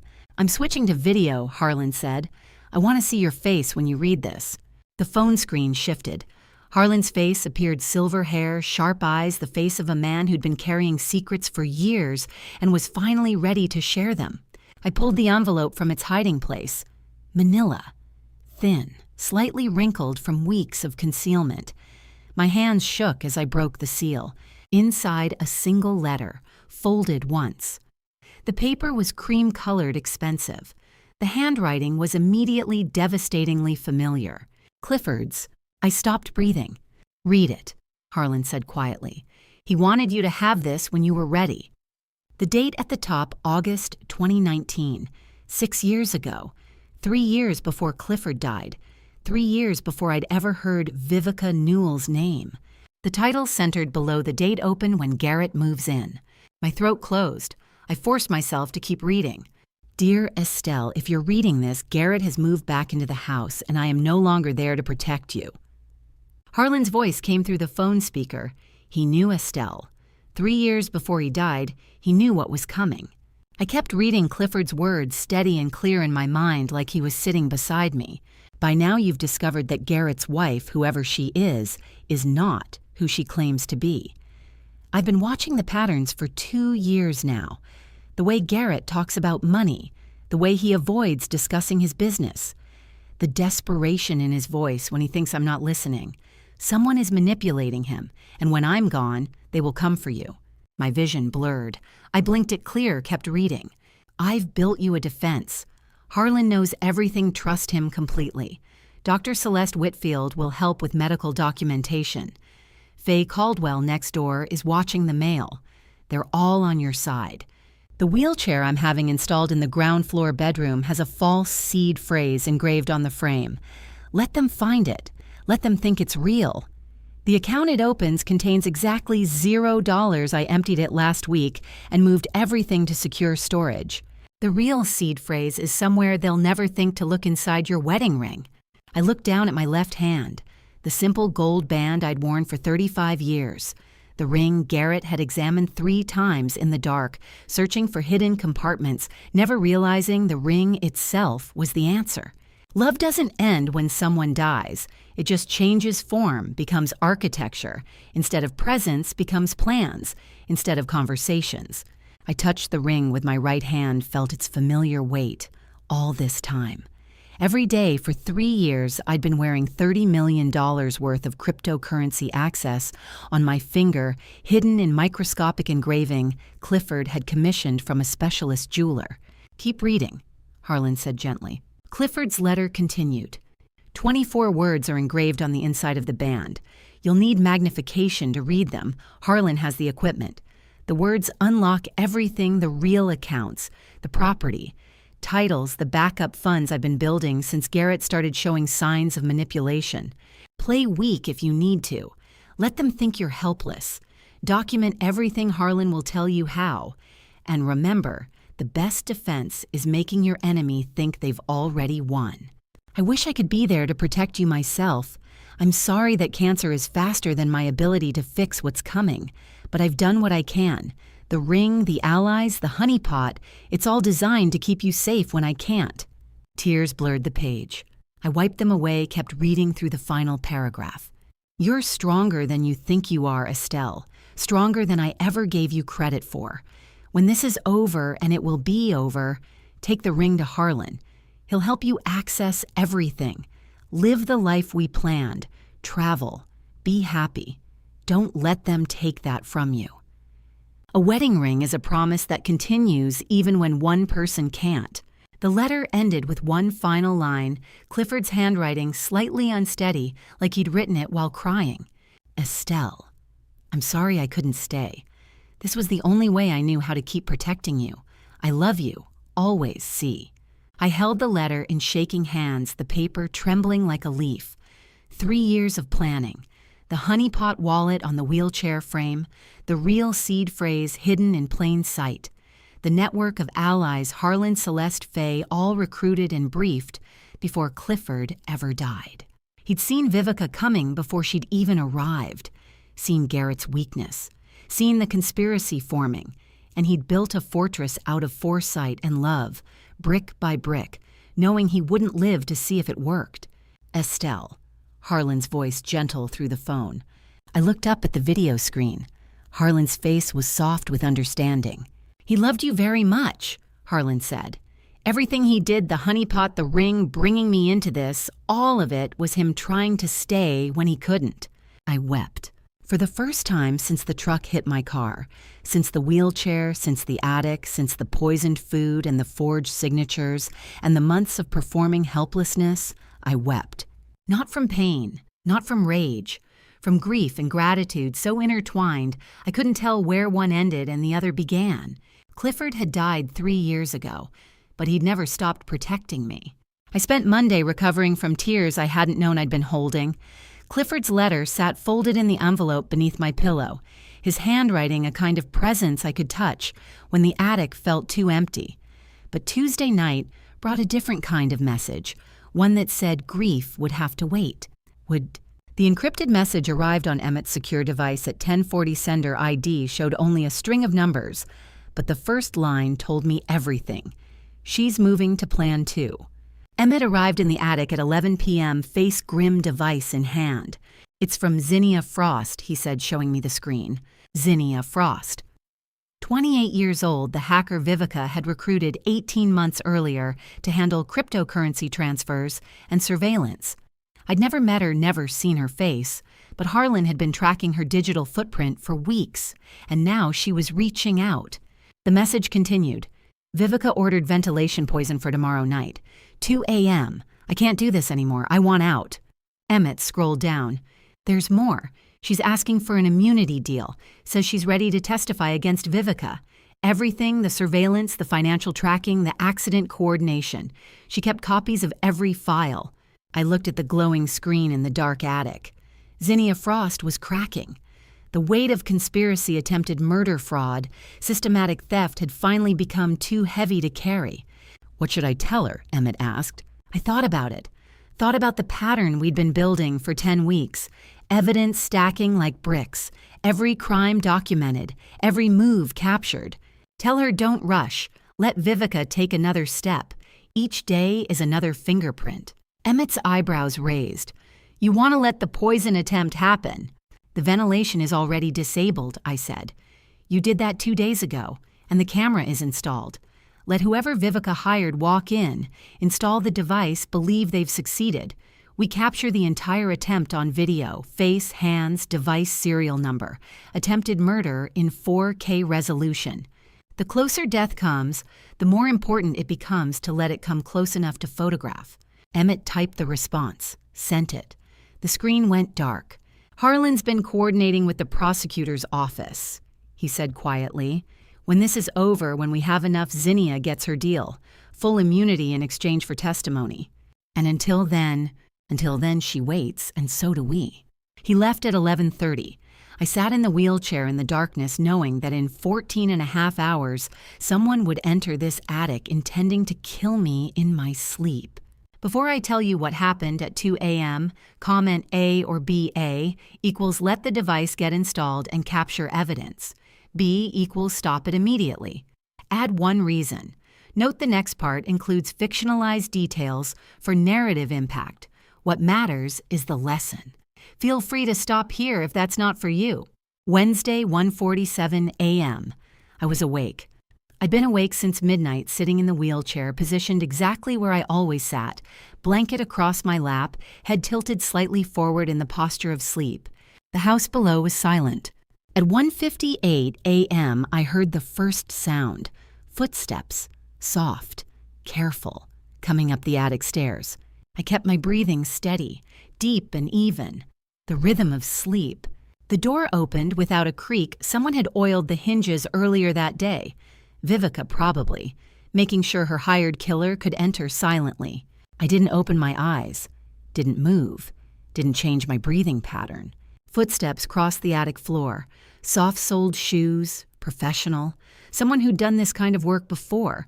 The hired installer, whose face would later be identified as belonging to Marcus Yates, a 42-year-old mechanic with prior convictions, entered the attic at 2 a.m. wearing gloves, but forgetting the infrared camera could see in total darkness. I heard him stop near the ventilation vent on the far wall, heard the soft click of a bag being opened, the rustle of equipment being removed. Stillness is a kind of performance. The body's final acting job is to play dead while staying alive, metal on metal. The sound of something being attached to the vent cover, a small device no bigger than a phone designed to disperse poison gas slowly over hours. Odorless, colorless, designed to look like natural causes. Elderly woman with heart condition stops breathing in her sleep. The installation took 3 minutes. I counted every second.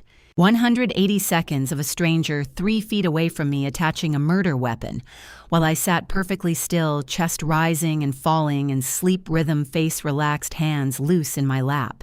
At second 173, I heard him step back, examining his work probably, making sure the device was secure, making sure it was unnoticeable. At second 179, he picked up his bag. At second 180, he walked to the door. Footsteps descended the stairs, soft, careful, professional. The front door opened and closed 2 floors below. A car engine started in the distance, drove away. I didn't move, didn't open my eyes, didn't change my breathing. I counted 1, 2, 3, 4, 5. Counted to make sure he was really gone. Counted to make sure Vivica wasn't standing in the hallway waiting to check. Counted because movement too soon would ruin everything. 50, 60, 70. The infrared camera in the ceiling corner had captured everything. Face, hands, device, the entire attempted murder on video. 100, 150, 200. The ventilation system was dead. Had been dead for 2 days. The poison device attached to a vent that would never activate. A murder weapon installed on disabled infrastructure. 250, 270. 290. My phone buzzed once against my leg. Emmett's text message timestamp 2:47 a.m. Everything captured. Faceprints, device serial number, attempted murder on video. 298, 299, 300. When I reached 300, I knew I was safe for one more night. The ventilation was dead. The camera was live. And Vivica had just committed attempted murder on film. Thursday morning came with proof that some deaths aren't accidents.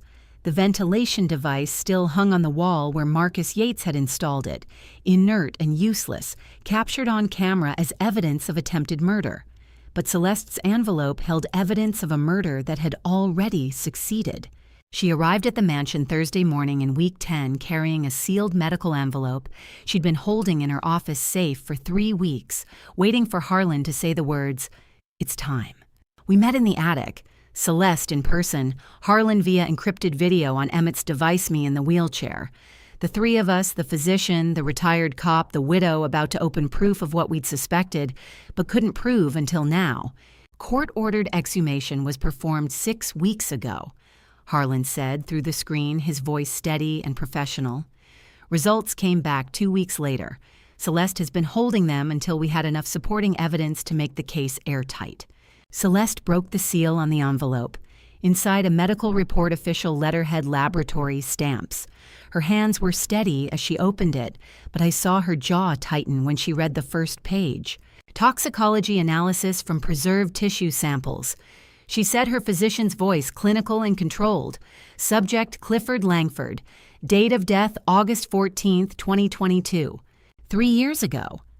The night Clifford had stopped breathing in our bedroom, the night the hospice nurse had said it was peaceful. Natural, the expected progression of terminal cancer. Digoxin concentration 4.7 nanograms per milliliter. Celeste looked up at me.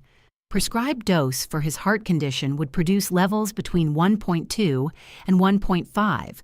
This is 340% above therapeutic range. This is homicide. The word hung in the attic air like smoke. Harlan's voice came through the speaker. Fingerprints on the medication box recovered from the bathroom matched to Vivica Newell. The box was still in the house. She never thought to dispose of it. Garrett's alibi has been confirmed. He was documented at his apartment that night asleep. He didn't know. I looked down at my wedding ring. The ring that held the seed phrase Clifford had hidden. The ring he'd put on my finger 35 years ago, promising to protect me. The ring I'd been wearing the night someone had given him a lethal overdose while I slept in the next room. She killed him 3 years ago. I said, my voice flat and cold, and married his son 6 months later. She didn't just want my house. She took my husband first. Celeste set the report on the folding chair beside her. The digoxin level would have caused cardiac arrest within hours. Given his existing heart condition and cancer, it would have looked completely natural. No one would have suspected. Except Clifford, Harlan said.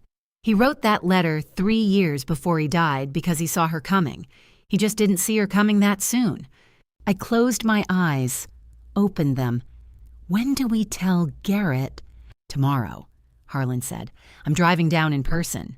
This isn't something he can learn over the phone. Friday afternoon, Harlan arrived. I heard him enter the house, heard Garrett's voice from the ground floor. Harlan, what are you doing here? I need to speak with you, privately. Your mother should be present. Footsteps on the attic stairs. 2 sets. Harlan first. Garrett behind him, confused and wary. They entered the attic. Harlan carried a manila folder. Garrett looked at me in the wheelchair, then at Harlan, trying to understand why his mother's lawyer had driven to the house to have a private conversation in the attic. Sit down, Harlan said gently. Garrett sat on the floor back against the wall, the same position he'd taken during his midnight confessions about Vivica's love. But this wasn't about love. Harlan opened the folder, pulled out a single sheet, a summary of the toxicology report key findings highlighted in yellow. Read this, Harlan said, handing it to Garrett. Garrett took the paper. Read it. His eyes moved left to right down the page. Read it again, slower this time. The color drained from his face like water from a broken glass. My father, his voice cracked. He stopped, tried again. My father, was it natural or... He couldn't finish the question. Murder, Harlan said quietly. Vivica administered the overdose on the night of August 14th, 2022. You were asleep at your apartment. You didn't know. Garrett's mouth opened. No sound came out. There are truths that arrive like bullets, the body survives, but something inside doesn't. The fingerprints on the medication box are hers, Harlan continued. The dosage was calculated to cause cardiac arrest. Your father's existing condition made it look natural. She killed him, Garrett. 3 years ago, 6 months before you started dating her. The paper trembled in Garrett's hands. He stopped, breathed, tried again. She knew him before we met. We believe she targeted your family years in advance, Harlan said. Your father suspected something was wrong in 2019. That's when he started building the defense. He didn't know who it would be or when it would come, but he knew someone was positioning to infiltrate through you. Garrett's head dropped, chin to chest. The paper fell from his hands and landed on the attic floor. 90 seconds of silence. I counted them, 60, 70, 80. Garrett didn't move, didn't lift his head, didn't make a sound. 90. When he finally looked up, first at Harlan, then at me, his eyes were different. Something fundamental had shattered behind them. The kind of break you can see from across a room. The kind of damage that becomes permanent the moment you recognize it's there. He'd learned that his wife was a murderer, that she'd killed his father before ever meeting him, that their entire relationship, the courtship, the marriage, the intimacy, the promises had been built on the grave of the man who'd raised him. And something in Garrett's mind had broken that would not be repaired. I could see it in his eyes, in the way they didn't quite focus, in the way they looked at me but seemed to be seeing something else entirely. A son I knew, a son I'd raised, a son who'd just learned that love and murder could wear the same face. And when he looked up, something broken that would not be repaired. The broken thing in Garrett's eyes didn't leave after Harlan did. It stayed through dinner, through the evening, through the hours when a man processes that his wife murdered his father. And then at 11:30 Friday night, I heard footsteps on the attic stairs.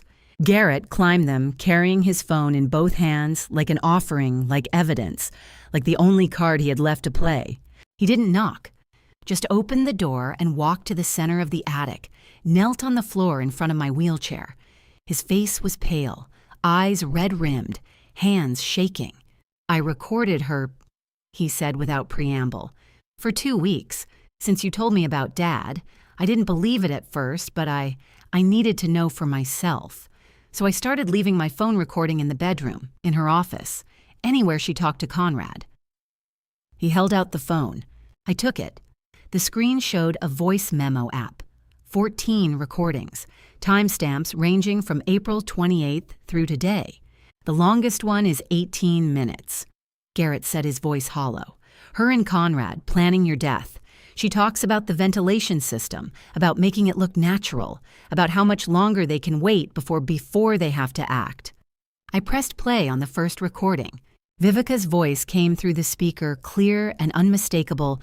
The poison failed. The wallet was empty. We're out of time. I need her gone within 2 weeks or we walk away with nothing. Conrad's voice. The ventilation option is risky. If it gets traced back, Viveka, it won't. Zinnia already sourced the device, untraceable. We install it Thursday night, it disperses over 6 hours while she sleeps. By morning, natural causes. Heart failure. She's 60 with a medical history, no one questions it. I stopped the recording, looked at Garrett kneeling on the attic floor. Mom, use this, he said, voice breaking. Use it against her, testify, whatever you need. I need you to help pay the debt, the $47,000. I'll lose everything if I don't pay it. The collectors said I have 8 days left before they seize assets and I don't have anything left except this phone and you. Desperate people don't read the fine print, they read the first line and sign where you point. I pulled a document from beneath my wheelchair cushion. 1 page. Legal letterhead. Harlan had prepared it 3 days ago, waiting for exactly this moment. Sign this paper first, I said, handing it to him. Then we'll talk about the debt. Garrett took it with shaking hands, read the first paragraph, voluntary witness statement regarding events of January 15th, 2025 through present. What is this? A witness statement, confirming what you know, what you've seen, what Viveka said and did. Sign it and I'll have Harlan arrange payment to the debt collectors by Monday. Garrett looked at the paper, looked at me, looked at the phone in my hand containing his wife's voice planning murder. He signed. Didn't read past the second paragraph. Didn't see the sections detailing his knowledge of the orchestrated accident, his participation in the forged mortgage, his awareness of the systematic theft, his complicity in conspiracy to defraud. Just signed on the line where I pointed desperate and broken and believing his mother would save him from debt if he gave her the evidence to destroy his wife. I picked up the encrypted phone Emmett had left me, dialed Harlan, put it on speaker. Harlan's face appeared on the video screen. Garrett. Harlan said, his voice formal and recorded. I'm witnessing this signature for the legal record. You understand you're signing a voluntary statement regarding your knowledge and participation in events from January 2025 through the present day. Garrett froze. Participation? The document you just signed, Harlan continued, confirms your involvement in planning and executing the vehicular accident of January 15th, your knowledge of forged financial documents, and your awareness of ongoing conspiracy to commit fraud and murder. Your signature constitutes a legal confession. Do you understand? The color drained from Garrett's face. He looked down at the paper in his hands, started reading past the first paragraph, read the second, the third, the detailed account of the cash payment to the truck driver, the mortgage forgery, the staged foreclosure, all written in first person, all structured as his confession. Mom, the debt collectors will receive payment Monday morning, I said. As promised, you gave me evidence. I'm handling the debt. Our agreement is complete. Garrett stood up slowly, the signed confession still in his hands, looked at me, looked at Harlan on the screen, looked at the document that would send him to prison. You go to bed, Garrett, I said quietly. It's late. He left, walked down the attic stairs like a man underwater, moving but not quite present. The door closed. I waited 30 seconds, then spoke to Harlan. Tomorrow morning, 7 a.m. Harlan nodded. I've been standing at your gate for half an hour. You're early. I wanted to make sure I didn't miss it. He paused. The recording on his phone, it's enough. Combined with Zinnia's testimony, the ventilation device, the toxicology report, and the signed confession, it's more than enough. A trap is just patience with teeth. You build it slowly, then wait for prey to walk in and close it themselves. For 4 months I'd been building. The fake wallet engraved on the wheelchair frame, the substituted medications, the documented poisoning attempts, the surveillance footage, the forensic evidence, Garrett's forged signatures, the empty honeypot accounts. Every piece had been positioned like dominoes, waiting for someone to touch the first one. And tonight, Garrett had walked in, carrying evidence of his wife's crimes, and walked out having signed a comprehensive confession to his own. He'd recorded Vivica planning murder, handed me the phone, signed the document without reading it, all because he was desperate to pay off debt he'd accumulated through crimes he'd committed while believing his wife loved him. I looked at Harlan's face on the screen. The arrests happened simultaneously. 7 a.m. sharp, Harlan confirmed. Vivica and Garrett. The statement he signed confirms his complicity. Her voice on the recordings confirms intent. They both go down. The trap had been loading for 4 months. Fake wallet forged signatures, poisoned food ventilation devices, recording statements. And Garrett had just pulled the trigger himself. I didn't sleep after Garrett left with his signed confession. Just sat in the wheelchair watching dawn arrive through the attic window, waiting for the sound I'd been building toward for 4 months. The pounding came at 7 a.m. 3 sharp knocks that shattered the mansion's silence like a judge's gavel. I was already dressed, already positioned in the upstairs hallway where I could see the foyer below, already waiting. Garrett opened the door in his bathrobe, hair-disheveled eyes, still carrying that broken thing from yesterday. He probably thought it was the debt collectors coming early, or Harlan with news about payment arrangements. Instead, Detective Shaw, she was a woman in her 50s, silver hair pulled tight, badge glinting as she stepped into the foyer. Her voice was flat and professional as she read from the warrant in her hand. Vivica Newell, you're under arrest for attempted murder conspiracy to commit murder and elder abuse. Vivica appeared at the top of the stairs in a silk robe, face carefully composed. Not shocked, not afraid, just calculating, already planning her defense. This is ridiculous, she said, descending the stairs with measured steps. I haven't attempted to murder anyone. Detective Shaw gestured to the younger officer beside her. Officer Brennan. The Officer Brennan, according to his name tag, moved forward with handcuffs open. That's when Vivica's composure cracked. Wait, she said, voice rising. Garrett. Garrett purchased all the equipment, the ventilation device, the medications. Check the receipts, his signature, his credit card. I have proof. She pulled papers from the pocket of her robe. Receipts, transaction records, all showing Garrett's name, Garrett's card numbers. All forged, probably, but convincing enough to create reasonable doubt. Garrett's face went white. What I never... Sir, Officer Brennan said, turning toward him. Do you have documentation showing these purchases were unauthorized? Garrett looked at Vivica, at the receipts, at the police. I know, but I didn't buy... Detective Shaw pulled out a second set of handcuffs. That's when I descended the stairs, slowly. Still using the cane Emmett had provided for my recovery. Still performing weakness even though the performance was almost over. How many mornings had Vivica rehearsed her victim face in the mirror knowing this day might come? Detective, I said, reaching the bottom of the stairs. I have a signed statement from my son. I pulled the document from my pocket. The one Garrett had signed last night, believing it was a witness statement against Vivica. The one that was actually a comprehensive confession of his own complicity. This statement, I said, handing it to Detective Shaw, details my son's knowledge and participation in the orchestrated vehicular accident of January 15th, his involvement in mortgage fraud, and his awareness of the ongoing conspiracy. Garrett's face transformed, confusion to comprehension to betrayal in the space of 3 seconds. Mom. It's signed and witnessed, I continued, legally binding. He provided it voluntarily last night. Detective Shaw scanned the document, looked at Garrett, looked at me. Mr. Langford, you're also under arrest for conspiracy to commit fraud, forgery, and attempted murder. You have the right to remain silent. The Miranda rights continued. Vivica was handcuffed first, then Garrett. Both of them standing in the foyer of the mansion they'd tried to steal wearing handcuffs instead of wedding rings united in arrest, if nothing else. Vivica's eyes met mine as Officer Brennan led her toward the door. Pure fury, pure calculation. She'd been outmaneuvered and she knew it. Garrett didn't look at me, just stared at the floor as they read him his rights, as they guided him out the door, as the reality settled that his mother had used his desperation to document his crimes. The door closed. The police cars drove away. The mansion fell silent. I stood in the foyer for 60 seconds. Then my phone rang. Harlan. "It's done," I said.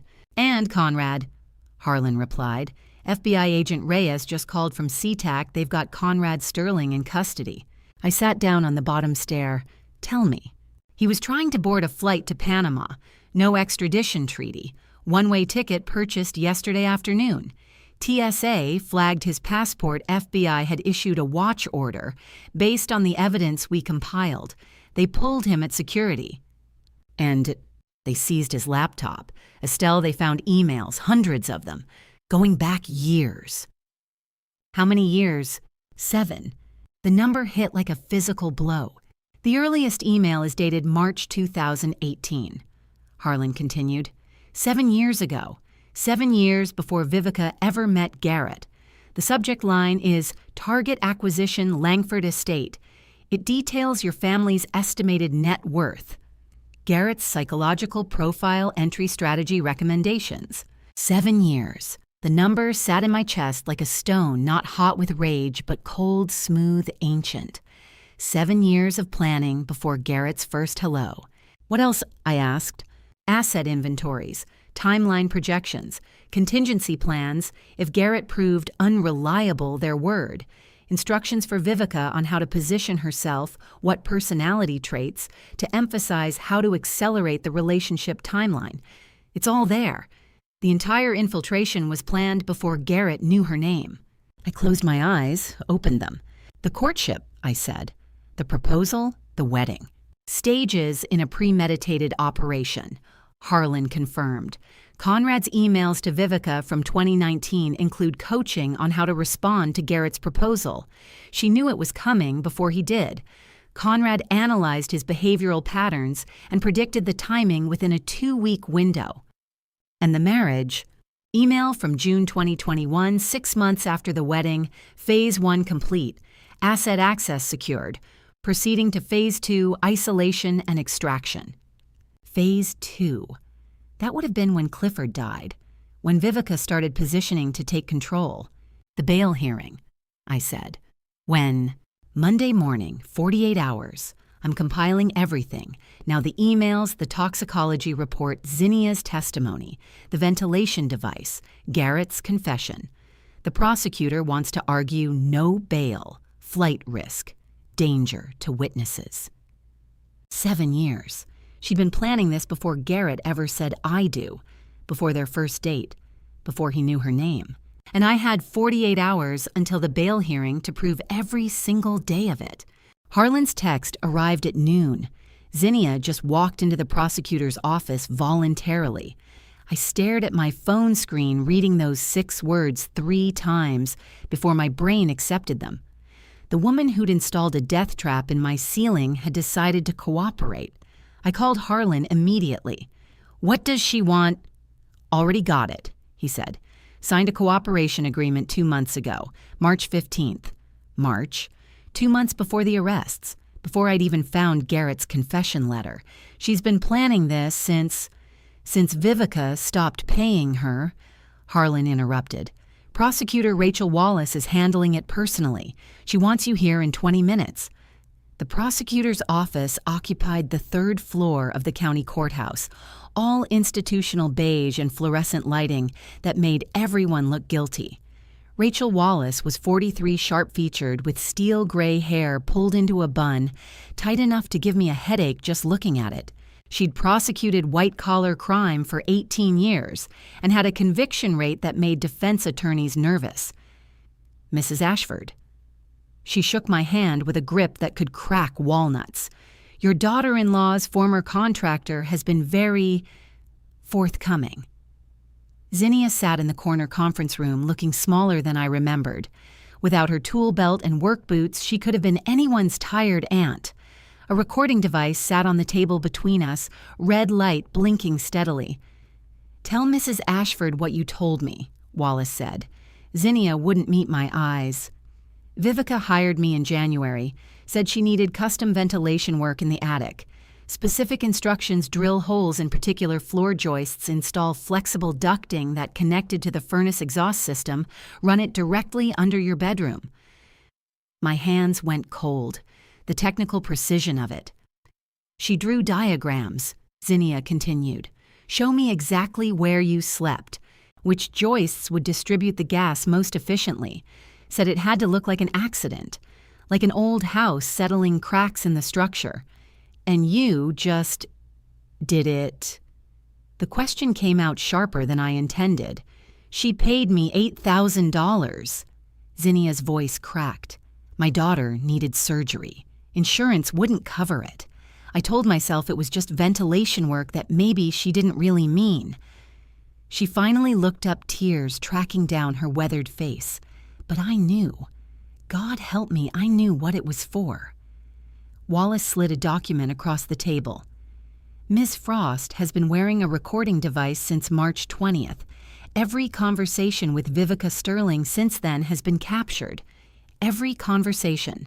For 2 months, Zinnia had been gathering evidence while Vivica believed her carbon monoxide trap was actively working, while Garrett had been planning his confession, while Vivica had been, continuing to refine her murder plot. Why March? I asked. Zinnia twisted her hands together. Vivica called me on February 28th, said the ventilation wasn't working fast enough, wanted me to increase the gas flow. That's when I knew she was actually trying to kill you, not just thinking about it, actually doing it. She swallowed hard. I went to a lawyer. He contacted the prosecutor's office. They offered full immunity if I cooperated. Wallace pulled out her phone, played an audio file. Vivica's voice filled the room, cold and clinical. We need to secure the offshore accounts by next month, Conrad. Garrett is getting weak, but as long as he keeps signing the papers, the asset transfer will go through exactly as we planned. My stomach turned over, hearing her discuss my death like she was ordering curtains. We have 43 recorded conversations, Wallace said. Vivica incriminating herself repeatedly. She never suspected Ms. Frost was cooperating. There's more, Harlan said quietly. He'd been standing by the door letting Wallace run the meeting. Now he stepped forward, placed a folder in front of me. The truck driver. The accident. Faye's near death on I-5. I opened the folder with shaking hands. Earl Dobson, 56, commercial truck driver. Weathered face, graying beard, the kind of man who looked like he'd spent his life on long-haul routes. Mr. Dobson walked into a Seattle police station yesterday, Wallace said. Confessed to causing the January 19th accident, said his conscience couldn't take it anymore. I read his statement, each line worse than the last. Vivica had contacted him through a trucking forum in December, offered $15,000 to cause an accident on I-5 at a specific time targeting a white Lexus. She'd provided the license plate number, Faye's usual route on I-5, her predictable schedule. He didn't know it was attempted murder, Harlan said. Thought it was insurance fraud. Vivica told him the target was in on it, that they'd split the payout. But he ran Faye off the road. My voice sounded distant, floating. Nearly killed her. Bank records show a wire transfer from the Sterling joint account, Wallace said. $15,000 January 10th, 9 days before the crash. Phone records show Vivica called Dobson's cell 1 hour before the accident, presumably to confirm Faye was en route. 1 hour before, while I'd been sitting in Faye's cafe drinking coffee, completely unaware that my stepmother was orchestrating her murder from whatever hotel room she'd been hiding in. Faye's dashcam footage corroborates the timeline, Harlan added. Shows Dobson's truck deliberately swerving into her lane. Combined with his confession and the financial records, it's attempted murder with premeditation. I looked at the evidence spread across the table. Zinnia's cooperation agreement, 43 recorded conversations, Earl Dobson's confession, wire transfer receipts, phone records, dash cam footage, the 7-year conspiracy Conrad had been maintaining, Garrett's signed confession, the carbon monoxide trap still sitting in my attic. How many people had Vivica pulled into her web? How many lives had she twisted to get my father's money? The bail hearing is the day after tomorrow, Wallace said. With this evidence, I'm asking for a remand. No bail. Vivica Sterling stays in custody until trial. I nodded, unable to speak. Outside the courthouse windows, Cascade Falls looked peaceful in the afternoon sun. Tourists walked Main Street, buying ice cream and taking photos. Normal life continued while I sat in a beige conference room, learning exactly how many ways my stepmother had tried to kill me. The bail hearing was in 36 hours, and I had enough to bury her twice over. Harlan sat across from me in the kitchen that night, and for the first time in 40 years of knowing him, he looked afraid to speak. We'd left the courthouse an hour ago, evidence folders still scattered across my dining table, like autopsy reports. Zinnia's confession, Earl Dobson's signed statement, 43 recordings of Vivica planning my death. I'd made tea neither of us was drinking. "How long have you known?" I asked. The question had been building since Harlan mentioned he'd identified Zinnia before she approached Vivica. You don't track a contractor unless you're already watching for threats. Harlan set down his cup with the careful precision of a man buying time. "Clifford called me in March," he said finally. 2 years before he passed. He said Vivica was asking too many questions about asset structures estate planning, which accounts were solely yours, which were joint with Garrett. March. 2 years before the cancer diagnosis that would kill my husband within 18 months, before any of us knew we were running out of time. He suspected her that early. Not suspected. Knew. Harlan's jaw tightened. Clifford was methodical. He pulled transaction records, noticed patterns. Small transfers Vivica made from her personal account, always under $10,000 to avoid reporting thresholds. Money going to an LLC that didn't seem to do anything. She was building infrastructure Estelle, setting up the machinery. My hands went cold around the teacup. And he asked you to investigate quietly, document everything, build a legal firewall around you without alerting her. Harlan met my eyes. I've had a private investigator on retainer for 2 years. Every property transfer, every bank account Vivica opened, every LLC filing. When Conrad Sterling entered the picture, I knew within a week. When Zinnia contacted Vivica about the attic work, I had her background check on my desk the next morning.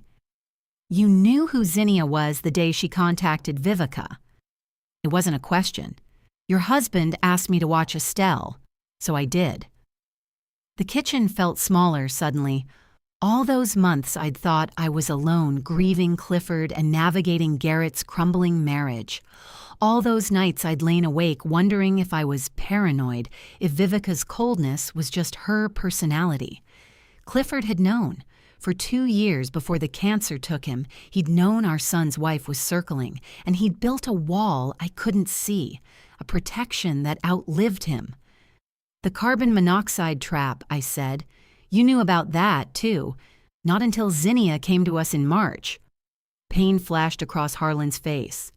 By then, the installation was complete.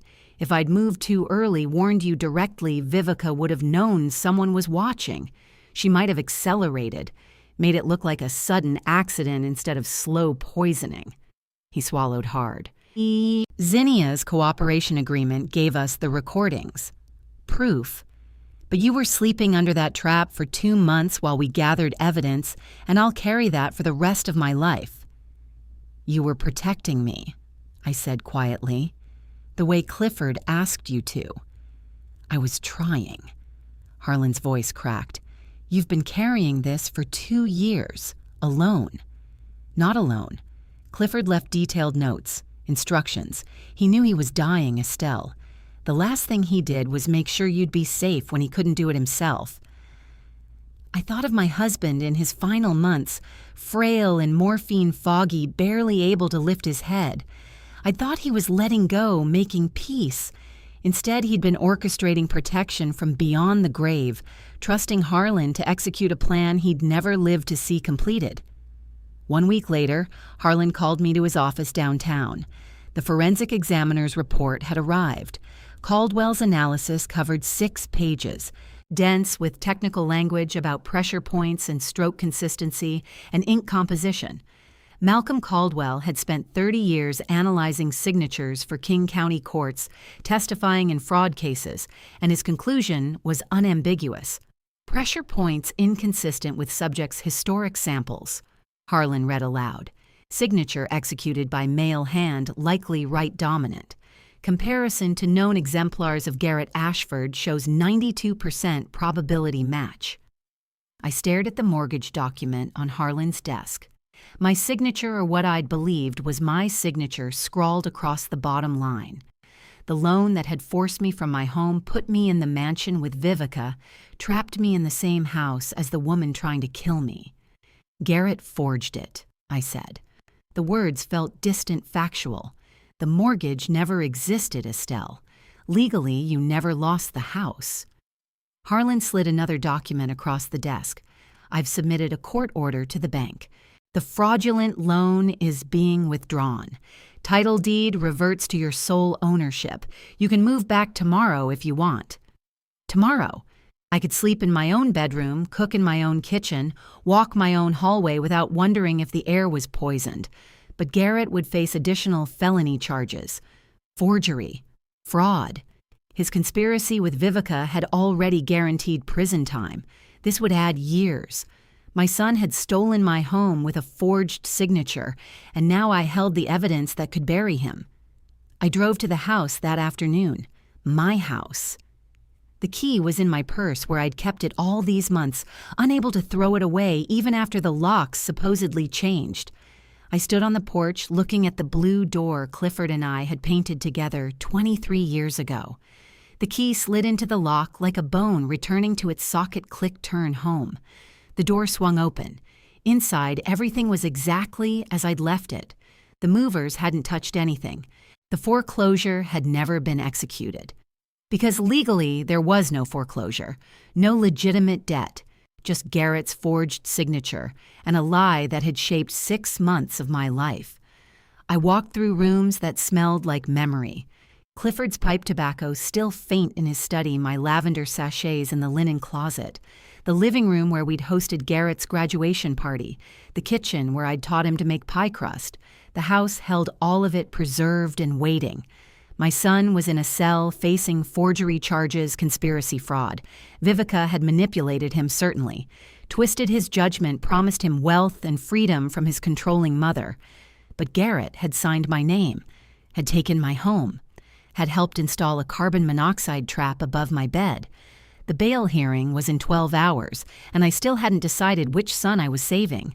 The ground floor bedroom door had been closed for 8 months, and my hand shook as I reached for the knob. Not the theatrical tremor I'd performed for Vivica's benefit, but something genuine fear mixed with anticipation, like touching a scar that still held heat. I'd made my decision about tomorrow's bail hearing during the drive from Harlan's office, then unmade it twice before I pulled into my driveway. My driveway. My house. But this room, the one I'd abandoned to climb those attic stairs, felt like archaeological evidence of a different life. The knob turned cool and smooth under my palm. The door swung open on hinges that didn't creak. Clifford had oiled them obsessively, maintaining things long after I could have done it myself. The room exhaled stale air, closed up and waiting. Dust motes floated in the shaft of light from the hallway, suspended and directionless. I stepped inside and felt the past 8 months compress into a single breath. The medical handrail gleamed against the wall beside the bed-polished chrome, catching afternoon light filtering through closed curtains. Clifford had installed it 2 weeks before the cancer took him, his hand still steady despite the morphine, despite knowing he had days left. Just in case, he'd said, drilling anchors into the stud behind the drywall. You might need something to hold on to someday. Not knowing I'd need it for performances instead of safety, not knowing I'd grip that rail and tremble for Vivica's cameras, playing the helpless widow who couldn't manage stairs, who needed ground floor accommodations, who was too weak to be a threat. Except Clifford had known. Harlan's revelation 2 nights ago had rewritten everything. My husband had suspected Vivica, 2 years before his death, had enlisted Harlan to build protective architecture around me. He'd installed this handrail, knowing I'd need support, and knowing I was strong enough to weaponize my own weakness.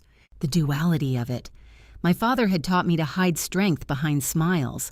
Clifford had taught me that sometimes strength looks like surrender, that survival requires performing the role your enemy expects while building power they can't see.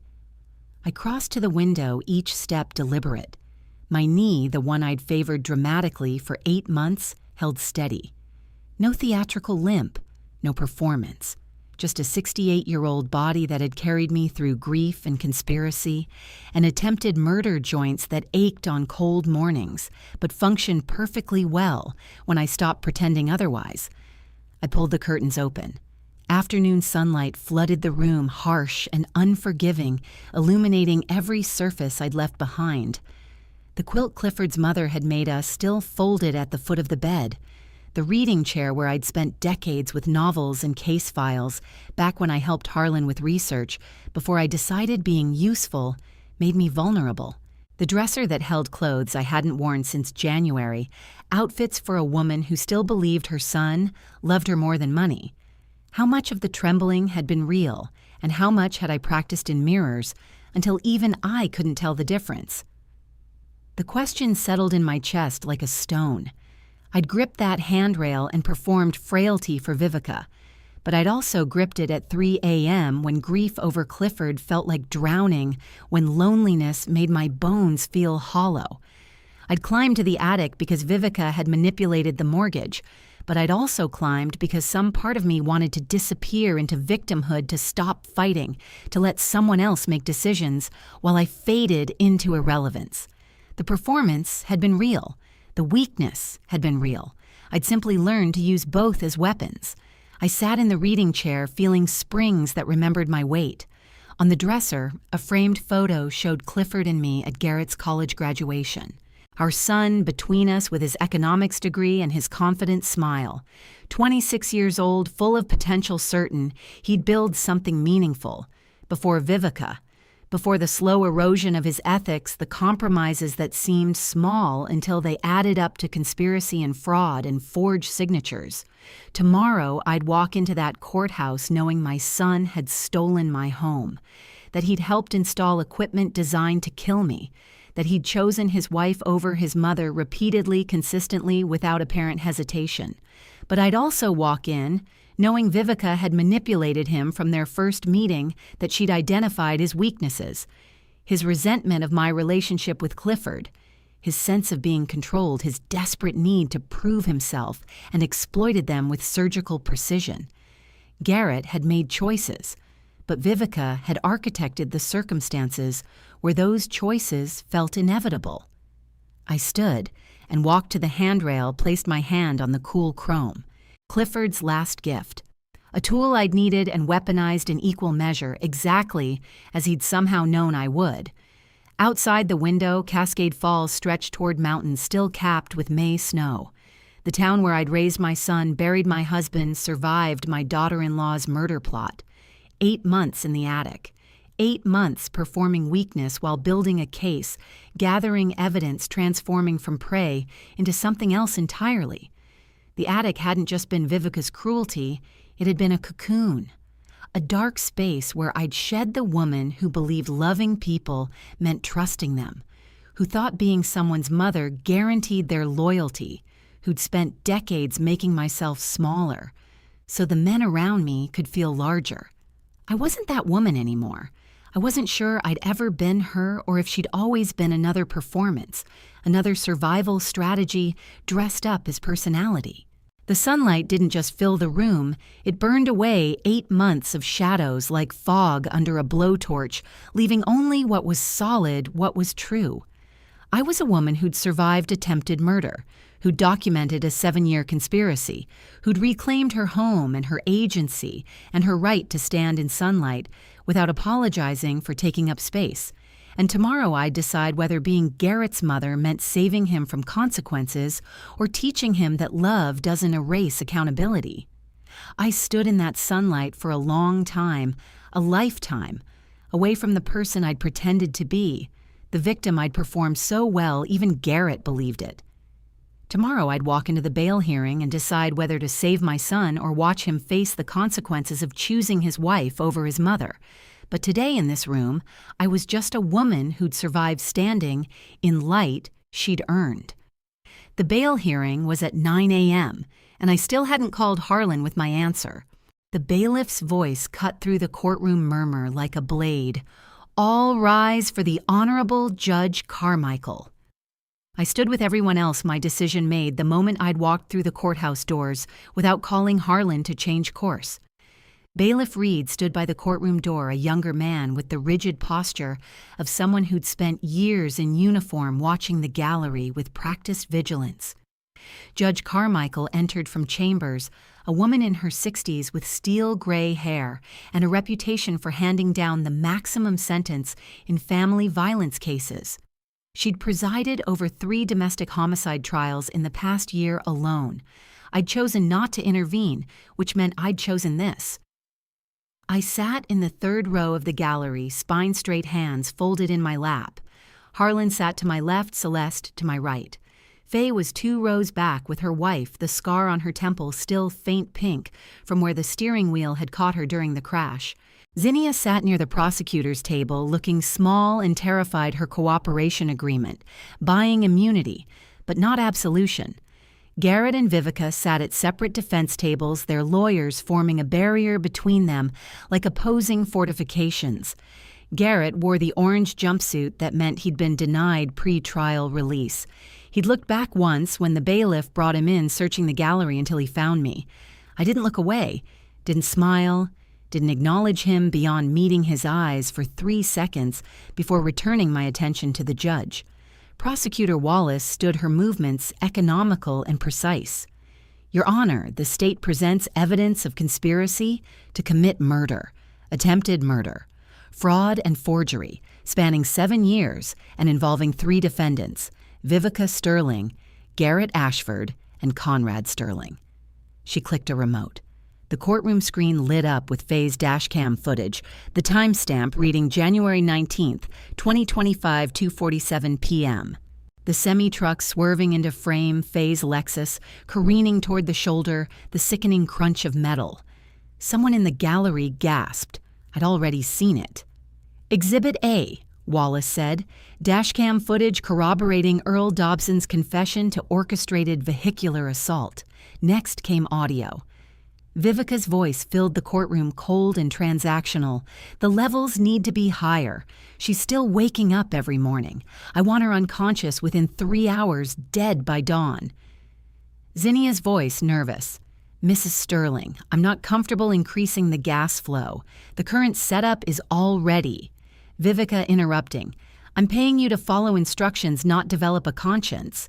43 seconds of recording. Vivica's lawyer objected twice, was overruled twice. Garrett stared at his hands. "Exhibit B," Wallace continued. "Wire recordings obtained through cooperation agreement with Zinnia Frost, demonstrating premeditation and intent." Then the toxicology report. Wallace's voice shifted, gained weight. "Exhibit C toxicology analysis from Clifford Ashford's preserved tissue samples, analyzed post-mortem at the request of the estate attorney. Digoxin levels consistent with chronic poisoning, causing fatal cardiac arrest before his underlying condition could claim him."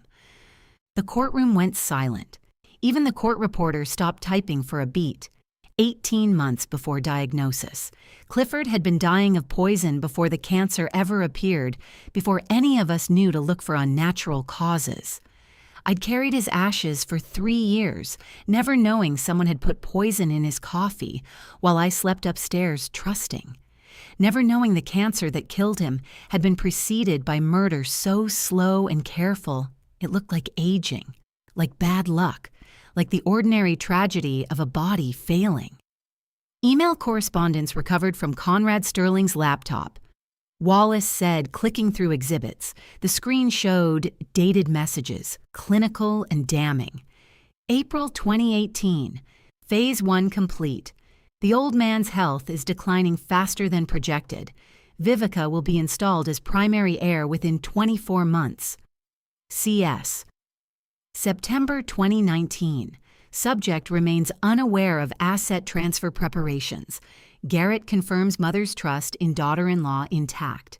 Timeline accelerated. CS. January 2025. Attic installation complete. Monitoring begins.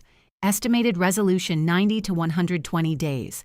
CS 7 years of conspiracy rendered in timestamps and subject lines. 7 years of my life narrated by people who discussed my death like a project timeline, a quarterly goal, a problem requiring systematic solution. After the third email excerpt, someone in the gallery sobbed a sharp, helpless sound. I sat perfectly still. My grief had calcified months ago into something harder, something that didn't crack under public scrutiny. Judge Carmichael reviewed documents in silence, her expression unreadable. When she finally spoke, her voice carried the weight of 30 years on the bench. The court recognizes the scope of this conspiracy spans 7 years, 3 attempted homicides, and 1 successful murder. Given the severity of charges, the defendant's access to significant financial resources, and demonstrated flight risk missed her. Conrad Sterling's apprehension at SeaTac Airport is noted. Bail is denied for all 3 defendants. Remand to custody pending trial. The gavel fell. Vivica's face went white. Garrett closed his eyes. The bailiff began processing transport paperwork, and the courtroom started to empty. I stood, gathered my coat, walked toward the exit with Harlan at my elbow. In the hallway, as bailiffs prepared to move the defendants to holding, Garrett turned back. "Mom." His voice carried across 15 feet of institutional tile, and I stopped walking. Bailiff Reed had his hand on Garrett's elbow, but my son wasn't looking at the guard. "Did you ever love me?" The question hung in the fluorescent-lit corridor. Celeste had paused beside me, and I felt Harlan's hand on my shoulder, steadying or restraining, I couldn't tell. I looked at my son, 33 years old, in an orange jumpsuit, facing decades in prison for choosing his wife over his mother, for forging my signature, for helping install equipment designed to kill me. What kind of mother watches her son led away in handcuffs and calls it love? "Yes, Garrett," I said. My voice didn't waver. "That's exactly why I did this.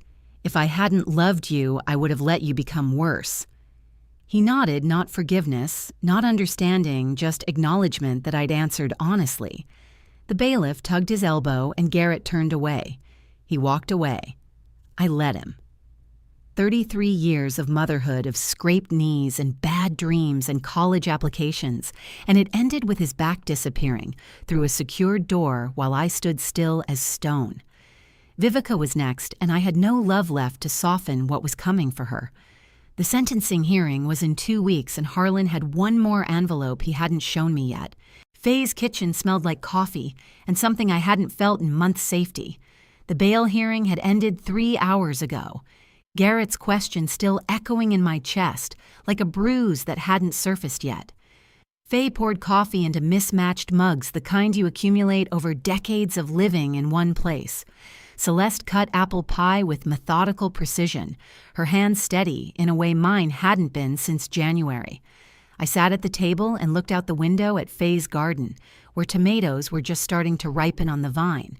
For the first time in 8 months, there was nothing to plan, no evidence to compile, no trap to set, no performance to maintain. Just 3 women in a kitchen on a June afternoon, drinking coffee that tasted like normalcy. "Clifford would have liked today," Celeste said quietly. She'd known my husband almost as long as I had watched him build his business from a 2-person operation to something worth protecting. "Seeing you safe, seeing justice done." "He planned most of it," I said. The words felt strange, admitting aloud what I'd only recently learned. 2 years before he died, he set Harlan watching. Told him Vivica was asking too many questions, positioning herself. I just finished what he started. Faye set down her mug with a soft clink. "You did more than finish it. You survived it." We sat in companionable silence after that, the kind that doesn't need filling. Outside, a neighbor walked past with a dog. A mail truck made its rounds, life continuing its ordinary rhythms while the three of us processed the extraordinary. Celeste laughed. First, a strange, surprised sound. "Your husband set a trap from beyond the grave." "And I baited it," I said. Then I was laughing too, and Faye joined in, the three of us sitting in her sunny kitchen, laughing at the absurdity of it all. The dead husband who'd protected me with foresight I couldn't see. The daughter-in-law who'd underestimated the helpless widow. The son who'd chosen money over his mother and was now paying for it behind bars. It shouldn't have been funny. But grief and relief sound similar, sometimes both release through the same mechanism. 1 week later, debt collectors arrived at the mansion gate. I saw them from the kitchen window, 2 men in cheap suits carrying leather portfolios, the same determined stride I remembered from March, when they'd first come with Garrett's forged documents. I walked to the gate without my cane, without the careful shuffle I'd performed for 8 months, without the wheelchair gathering dust in the attic, just my own 2 legs carrying me down the driveway at a pace that felt almost defiant. They were reviewing paperwork when I reached them, didn't look up until I spoke. "Those documents are fraudulent." The taller one blinked, clearly expecting someone different. Perhaps the trembling widow they'd seen before the woman who'd needed her son to handle business because she was too frail, too confused, too broken to manage alone. "Ma'am, we have a court-authorized—" "The signature on those documents was forged by my son," I interrupted. "He's currently serving time for fraud conspiracy to commit murder and forgery. That loan doesn't exist." I handed them the court order Harlan had prepared the forensic analysis, showing Garrett's hand had signed my name the judge's ruling, invalidating the mortgage entirely. They read in silence, exchanged glances, and left without another word. I walked back up the drive on my own 2 feet. No performance, no audience, just movement. My knee ached slightly the way 68-year-old knees do after walking downhill and back up.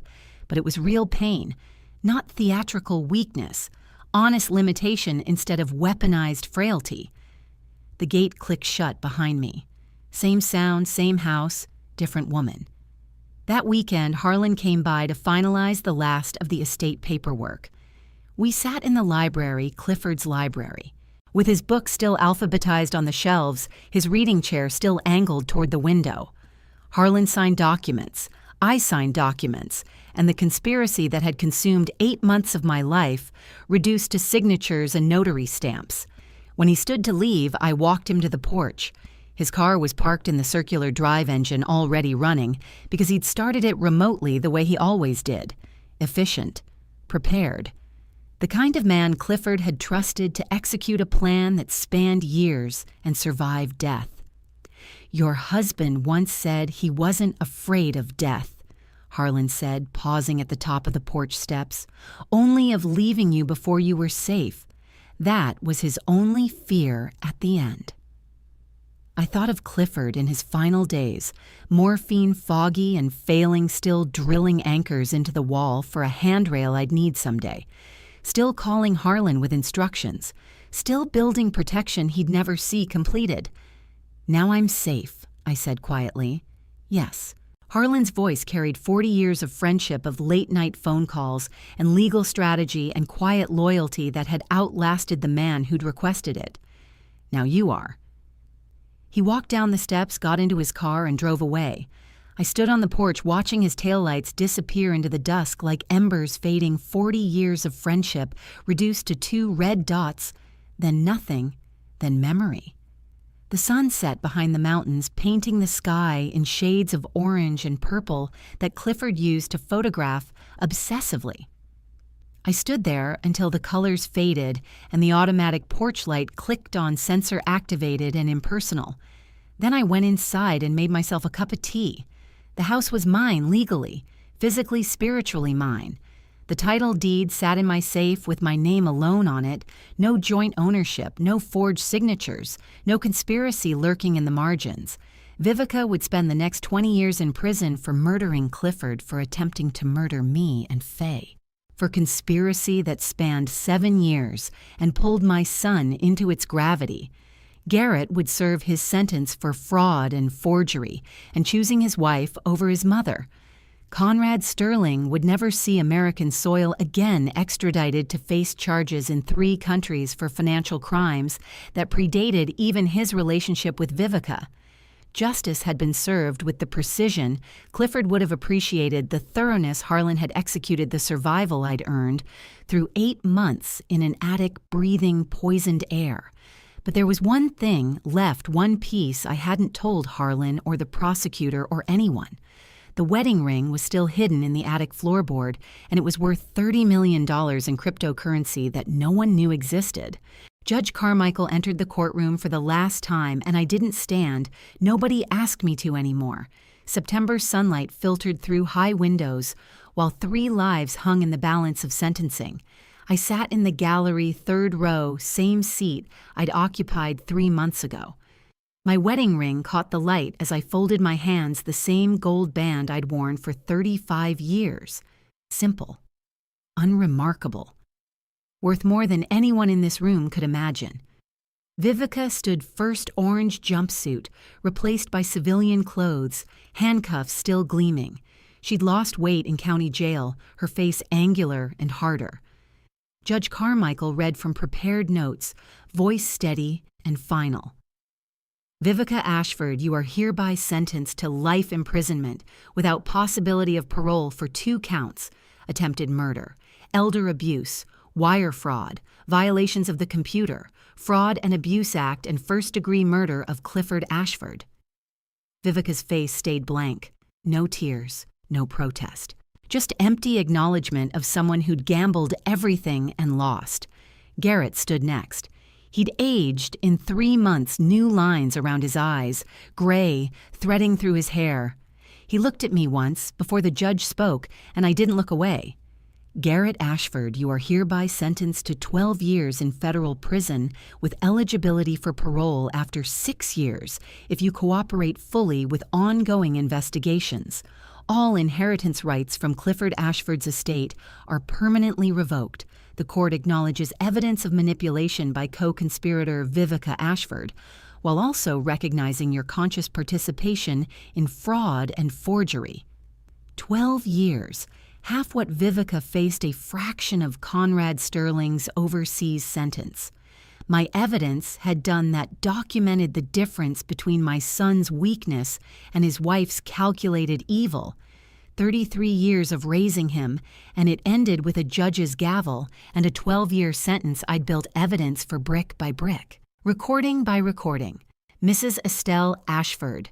Judge Carmichael said, turning toward the gallery, would you like to make a victim impact statement before sentencing is finalized? Every eye in the courtroom turned to me. I could have spoken about the carbon monoxide trap, the 8 months breathing poison the wheelchair performance while gathering evidence. Could have described carrying Clifford's ashes for 3 years, not knowing he'd been murdered. Could have talked about the moment my son chose money over his mother. No, Your Honor, I said. My voice carried clear and calm. The evidence spoke. The gavel fell. Sentencing complete. Justice served with the precision Clifford would have admired. That evening, Emmett arrived at the mansion as the sun set over Seattle. He was the cryptocurrency forensics specialist Clifford had enlisted in 2019, a quiet man in his 40s who'd helped design the seed phrase engraving and kept the secret for 6 years. We sat in the ground floor bedroom, the one I'd reclaimed with the medical handrail still gleaming against the wall. You fully recovered from the incident by the 3rd month, didn't you? Emmett said, watching me walk to the window without assistance. The medical reports were strategic. By the 3rd month, I could run if I needed to, I admitted. I just never needed to. Running would have meant abandoning evidence, letting Vivica and Garrett escape with plea bargains. Staying meant finishing what Clifford started. Emmett's eyes dropped to my hand where the wedding ring caught lamplight. The real seed phrase, it's still there inside the ring. I looked down at the gold band, turned it slightly so the interior caught light. 24 alphanumeric characters engraved in microscopic font along the inner circumference, each letter precisely etched by a jeweler. Emmett had vetted in 2019. 24 characters, I said quietly, right where Clifford engraved them in 2019.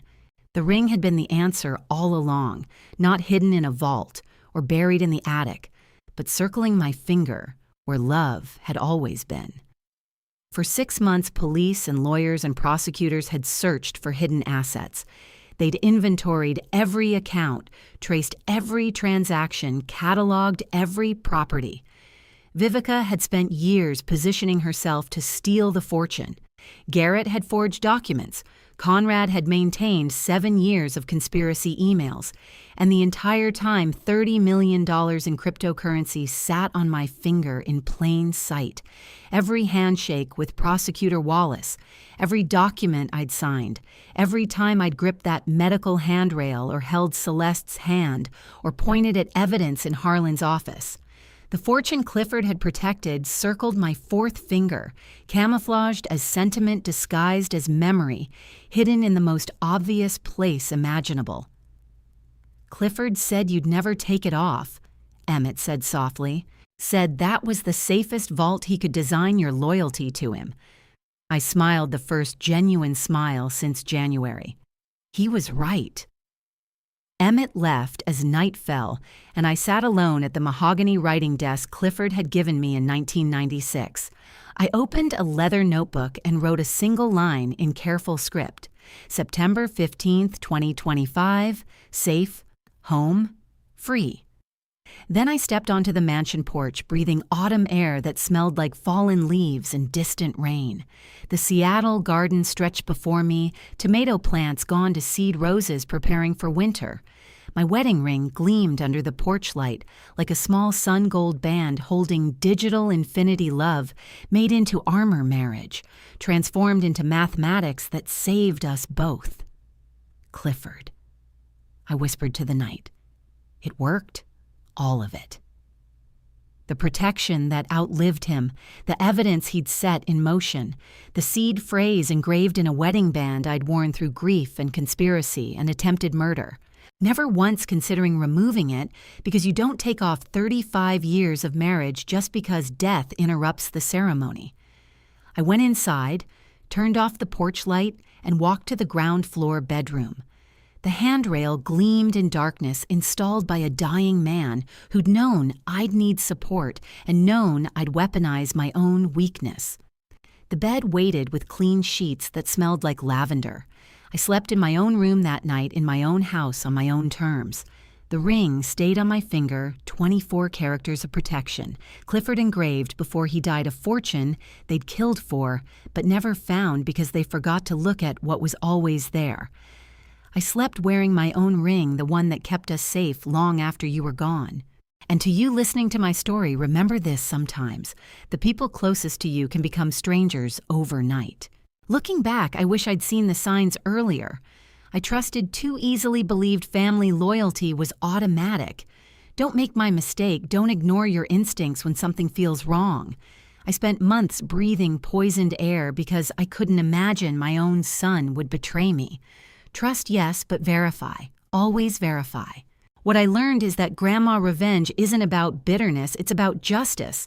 When they tried to take everything, I documented everything. When they expected weakness, I showed strength. This wasn't just my fight, it was about showing that age doesn't mean powerless, that being someone's mother doesn't make you their victim. I believe God put me through this trial for a reason, to prove that truth always surfaces, no matter how deep it's buried. The fortune they killed for was on my finger all along, hidden in plain sight, protected by love. Now I want to hear from you. What would you have done in my position? Would you have confronted them immediately or gathered evidence like I did? Drop a comment below. I read every single one. If this story moved, you please share it with someone who needs to hear it. And if you believe in justice and grandma revenge stories like this, subscribe to Her Family Revenge for more. Thank you for staying until the very end. Your time means everything to me. As a reminder, some details in this story have been fictionalized for storytelling and reflection purposes. Any resemblance to real persons or events is coincidental. What matters is the message: never underestimate a grandmother's resolve.